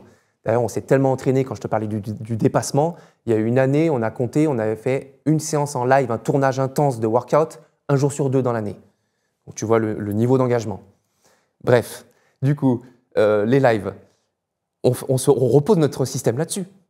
C'est-à-dire qu'on pense, et donc toute l'équipe, parce qu'on grandit, etc., que tout tourne autour des lives. Et un jour, je dis, non, la vidéo enregistrée, avec de la production à l'écran, qui est bien faite, la gestion d'une direction artistique, les chronos, les valeurs ajoutées, les plus qu'on peut mettre, les noms d'exercices, les encarts d'exercices. Donc là, on est vraiment dans mon domaine. Hein. Mais tout ça, ça sortait du concept du live. Les gens ils se sont dit, mollo, tu vois, donc mon entourage très proche m'a dit, oulala, attention, les gens vous suivent pour le live, qu'est-ce qui va se passer? J'ai dit, moi non, moi je pense que tu leur fais une belle prod, ils seront contents. Et donc du coup, bah, on y a été doucement. Je ne l'ai pas fait tout de suite. Je n'ai pas dit, non, stop, c'est demain, on tourne en enregistré. Non, on a fait un programme encore en live et après, je l'ai fait mettre en place. Donc tu vois, on y a été progressivement. J'ai un peu écouté, je n'ai pas non plus tout switché du jour au lendemain, mais j'ai quand même un petit peu suivi mon idée. Donc avec, tu vois, un peu des fois parcimonie, où tu mets un peu de l'eau dans ton vin, tu adaptes, tu pivotes un peu. Et au final, l'histoire, c'est que les gens adorent malgré tout l'enregistrer. Ils aiment beaucoup les lives qu'on fait partie de notre ADN, mais on a gardé l'approche du live à travers les séances enregistrées. C'est-à-dire qu'on parle aux gens, on est très proches, etc. Sauf que maintenant, ils ont de la prod à l'écran, ils ont le suivi de la séance, c'est plus facile, ils ont les exercices suivants qui arrivent. Quand tu es chez toi, que tu t'entraînes, c'est le pied. Donc, même nous, on prend du recul. Moi, je fais de moins en moins de tournages, les gens vont moins s'entraîner avec Thibaut. Mais c'est pas grave, je leur ai présenté des super coachs à qui on a appris à faire un petit peu selon nos valeurs et notre ADN. Et les gens adorent et continuent d'être hyper présents et super contents, quoi. Ce point que tu viens d'évoquer là justement, le fait que tu te retires du devant de la scène, de la lumière, pour donner place à d'autres coachs, c'est un vrai sujet, surtout quand finalement c'était toi l'image, la star, et on peut le dire, la star finalement, la tête d'affiche pendant des années. Oui, mais tu penses que tout repose sur toi. Et ton entourage pense que ça repose entièrement sur ton image. Oui, et tout le monde te dit mais ça va pas marcher, les gens sont là pour toi. Comment tu l'as vécu? Qu'est-ce qui fait que… Bon, il faut savoir bien faire la passation. Tu peux pas, comme je te disais, c'est pareil, déléguer, créer ses pôles, mettre des dirlots à droite à gauche ou des chefs et pas s'en occuper, ça marche pas. Et ben c'est pareil, les coachs, nous, on les amène dans notre univers, c'est-à-dire que même eux après, par eux-mêmes, c'est des ambassadeurs. Parce qu'on leur amène cette plus-value d'être avec nous, on leur amène la valeur, on les drive. Et ça, c'est beaucoup le travail de Justine qui prend en main aussi toute cette direction artistique, tout ça, quoi. Donc on les amène dans notre univers et au final, ils ont leur touche, mais au sein d'un système qui est en place et qui plaît. Donc c'est génial parce que nous, les coachs, on peut mettre en avant aussi des talents, tout ça, quoi. On a même fait des collaborations avec des chefs, C'est génial parce que du coup, tout le monde s'y retrouve. Donc, eux, ils amènent leur touche, mais ils sont au sein d'un système qui, en plus, les met en avant. Donc, c'est win-win pour tout le monde. Et donc, les gens sont contents. Ils sont très satisfaits parce que voilà, ils ressentent qu'on n'a pas refourgué le truc. Ils ont l'impression d'avoir une valeur ajoutée supplémentaire, avec une touche différente. Ouais, et puis les gens, ils aiment le renouveau. Hein. Ouais. Et finalement, ils s'adaptent et ils s'attachent à la marque, mais plus à un individu. Donc il y a vraiment ce switch personal branding, corporate branding.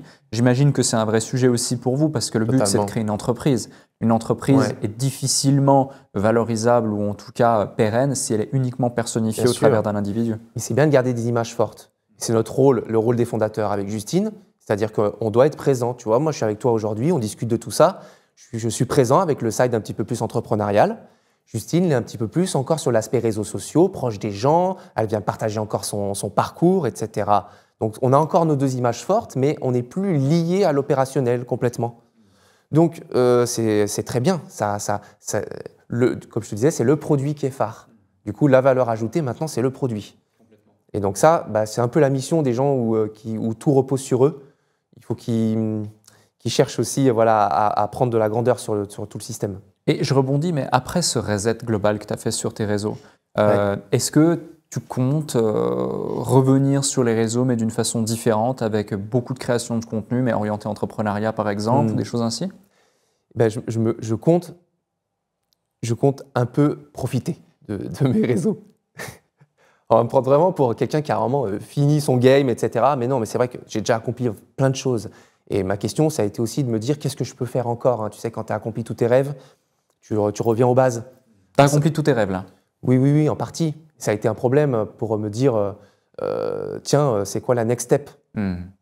Parce que c'est pareil, moi, voilà, quand tu viens d'un milieu modeste et tout ça, tes rêves, c'est un certain niveau. Et après, tu découvres que tu as les steps supérieurs, etc., que tu peux continuer encore de faire plein de choses, de continuer, toi, de te faire des kiffs de fou et continuer d'apporter de la valeur. Donc, allons-y, let's go. Mais c'est vrai que je suis passé par des moments à me dire waouh, tu as tout fait, qu'est-ce que tu fais maintenant, quoi? Et donc, on dérive, je disais. Pour la création de contenu. Oui, alors je me laisse le plaisir de profiter de mes réseaux un peu plus simplement. Sans un plan d'action, sans un cadre, tu vois. Et je pense que c'est ce que veulent aussi les réseaux de nos jours. Si c'est trop carré, on n'est pas dans la vibes. Donc moi, je me laisse cette possibilité. Tu vois, là, j'ai reset, j'ai juste mis un contenu qui est un peu plus entrepreneur, mais le reste, je mets que des stories. Voilà. Donc, je me laisse un peu cette possibilité. Et puis, je verrai si je recrée un feed ou si je fais appel à peut-être aussi quelqu'un, voilà, une agence pour faire d'autres choses. Mais ça me fait plaisir d'avoir aussi un élément qui est lié à notre système où j'ai de la liberté dessus. On en a parlé tout à l'heure, l'audience n'a pas forcément été hyper réceptive dès le départ à ce changement radical. Est-ce qu'aujourd'hui, du coup, avec un petit peu plus de recul, tu vois qu'elle s'y est faite, tu vois qu'elle l'a mieux accueilli, qu'elle a digéré l'information? Est-ce qu'il y a eu aussi une perte d'engagement? Si oui, dans quelle mesure au travers de tes réseaux? Parce que finalement, vont rester seuls ceux qui ont vraiment créé un lien avec toi profond, qui veulent te suivre dans cette aventure. Donc voilà, tu es en train d'expliquer la valeur ajoutée de tout ça. C'est que ouais, je ne veux pas jeter les gens, mais ceux qui veulent rester avec moi et qui ont compris que c'était aussi mon identité propre et que voilà, je ne suis pas juste une image, ceux-là, ils restent. Et donc moi, de mon côté, j'ai accepté que tu as la perte d'audience. Et c'est normal. Et c'est comme quand tu acceptes que la musculation aussi, le fitness, c'est un peu moins ma vie et que je peux perdre du poids pour être plus performant, qui est une approche complètement différente. Parce qu'en général, un mec, il veut être costaud, il veut prendre du poids. Moi, je suis dans le système inverse. C'est un peu pareil sur mes réseaux sociaux. C'est-à-dire que si je perds un peu des abonnés, c'est pas grave. C'est pas grave. Au moins, je suis aligné. Je suis en phase. Ça va avec. Pas dramatique. Donc, j'ai perdu par exemple 30 000 personnes là. 30 000 personnes. Voilà. Okay. Excuse-moi, je t'ai coupé, mais si quelqu'un qui nous écoute justement se sent, on va dire, inspiré par ton parcours et par le courage que tu as eu finalement aussi de tout reset, parce que tu en avais marre, tu n'étais plus aligné, tu voulais vraiment faire un nettoyage complet. mais n'osent pas, qu'ils soient à des millions d'abonnés ou quelques milliers d'abonnés, peu importe. Finalement, ce n'est pas le nombre d'abonnés qui compte, mais c'est le niveau d'engagement et d'impact que tu apportes et que ça a aussi pour toi. Quel conseil tu lui donnerais pour qu'il ou elle ose passer le cap pour pouvoir justement avancer sereinement? Est-ce que tu as mis l'impact que tu voulais donner déjà dans le niveau dans lequel tu es? Est-ce que tu as mis cet impact-là ou est-ce que tu es encore en désir de l'amener? Est-ce que tu as mis en place un système qui fait que en fait, toi, tu peux te retrouver, disparaître un petit peu et ça va continuer. Donc ça, bon, y a du travail ou alors, je ne sais pas, même sans entrepreneuriat, je passe à un groupe de personnes comme il peut exister des groupes de youtubeurs, ce genre de choses. Un youtubeur peut se dire peut-être un jour, moi, j'en ai un peu marre de mon compte, mais j'ai mon pote qui continue.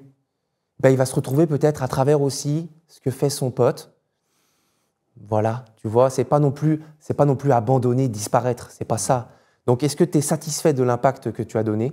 Et est-ce que tu as quand même un système en place où tu peux continuer de t'accomplir et de garder un pied? Parce que moi, tu vois, j'aime les réseaux sociaux, j'aime ça. J'aime cette connexion, cette puissance de tout ça, quoi. Donc, j'ai la chance d'avoir ma compagne qui est toujours à fond et d'avoir un compte dédié à mon application où je peux transmettre encore un petit peu. Donc, tu vois, c'est aussi... les gens peuvent dire aussi, bon, ouais, c'est normal il peut reset. Mais j'ai fait des efforts. J'ai mon équipe qui travaille à mettre tout le contenu, donc c'était 3500 posts, sur Pinterest pour retrouver tout gratuitement. Parce que j'ai eu ça aussi en retour. J'ai eu les gens qui ont dit, d'accord, Thibaut, maintenant, il faut tout payer. Mais non, ce n'était pas l'objectif de ma démarche. Je ne voulais pas vous enlever pour que vous allez payer sur l'app. Voilà, c'était pas ça. Au contraire, maintenant, Pinterest, c'est gratuit. Je vous remets tout dessus, c'est pas la question. Voilà. Donc voilà, et après, ceux qui veulent aller plus loin, ils ont l'app, et c'est hyper accessible. Comme on disait tout à l'heure, la création de valeur, de contenu, les targets de prix. Aujourd'hui, on touche beaucoup de monde, donc ça rend en plus le produit hyper accessible. C'est 3 € par mois en promo. Voilà, c'est que si tu as envie d'avoir un outil qui va tout faire pour toi et te prendre en main, voilà, on est là. Donc là-dessus, on est aligné aussi. Donc c'est pareil, je prends du recul avec les gens qui disent faut tout payer. Bon, attention, je ne te demande pas non plus, tu vois. Tu peux très bien venir suivre quelques mois, prendre de la valeur et voilà. Complètement. Merci Thibaut pour tout ce que tu as partagé dans le cadre de cet échange. J'ai encore une dernière question pour toi. Mais avant ça, si vous avez eu autant de plaisir à regarder cet épisode que je n'en ai eu à l'animer, faites-le nous savoir en mettant un commentaire sous cette vidéo, en la partageant. Et si vous étiez sur une plateforme audio, mettez 5 étoiles sur la plateforme préférée sur laquelle vous nous écoutez. Dernière question, quel est le déclic qui a fait toute la différence pour toi, qui a transformé la personne que tu es aujourd'hui, que tu n'as pas partagé dans cet échange, que peut-être tu n'as jamais partagé dans aucune interview? Ça peut être une simple phrase, une citation, quelque chose de positif, moins positif, peu importe, mais tu as carte blanche pour le mot de la fin. J'avais pris des notes parce que je savais que tu allais me poser ça. J'ai une citation qui est le plus grand risque est de ne prendre aucun risque.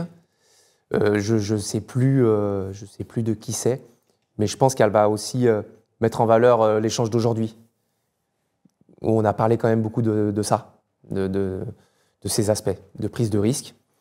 Et puis si on peut parler, faire un peu plus par rapport à mon parcours, faire les efforts qu'on n'a jamais fait, ce genre de choses, et aller contre vents et marées, comme j'ai dit tout à l'heure, où le moment où je me suis retrouvé vraiment tout seul, ça a été un déclic de te dire on peut faire des choses aussi, hein.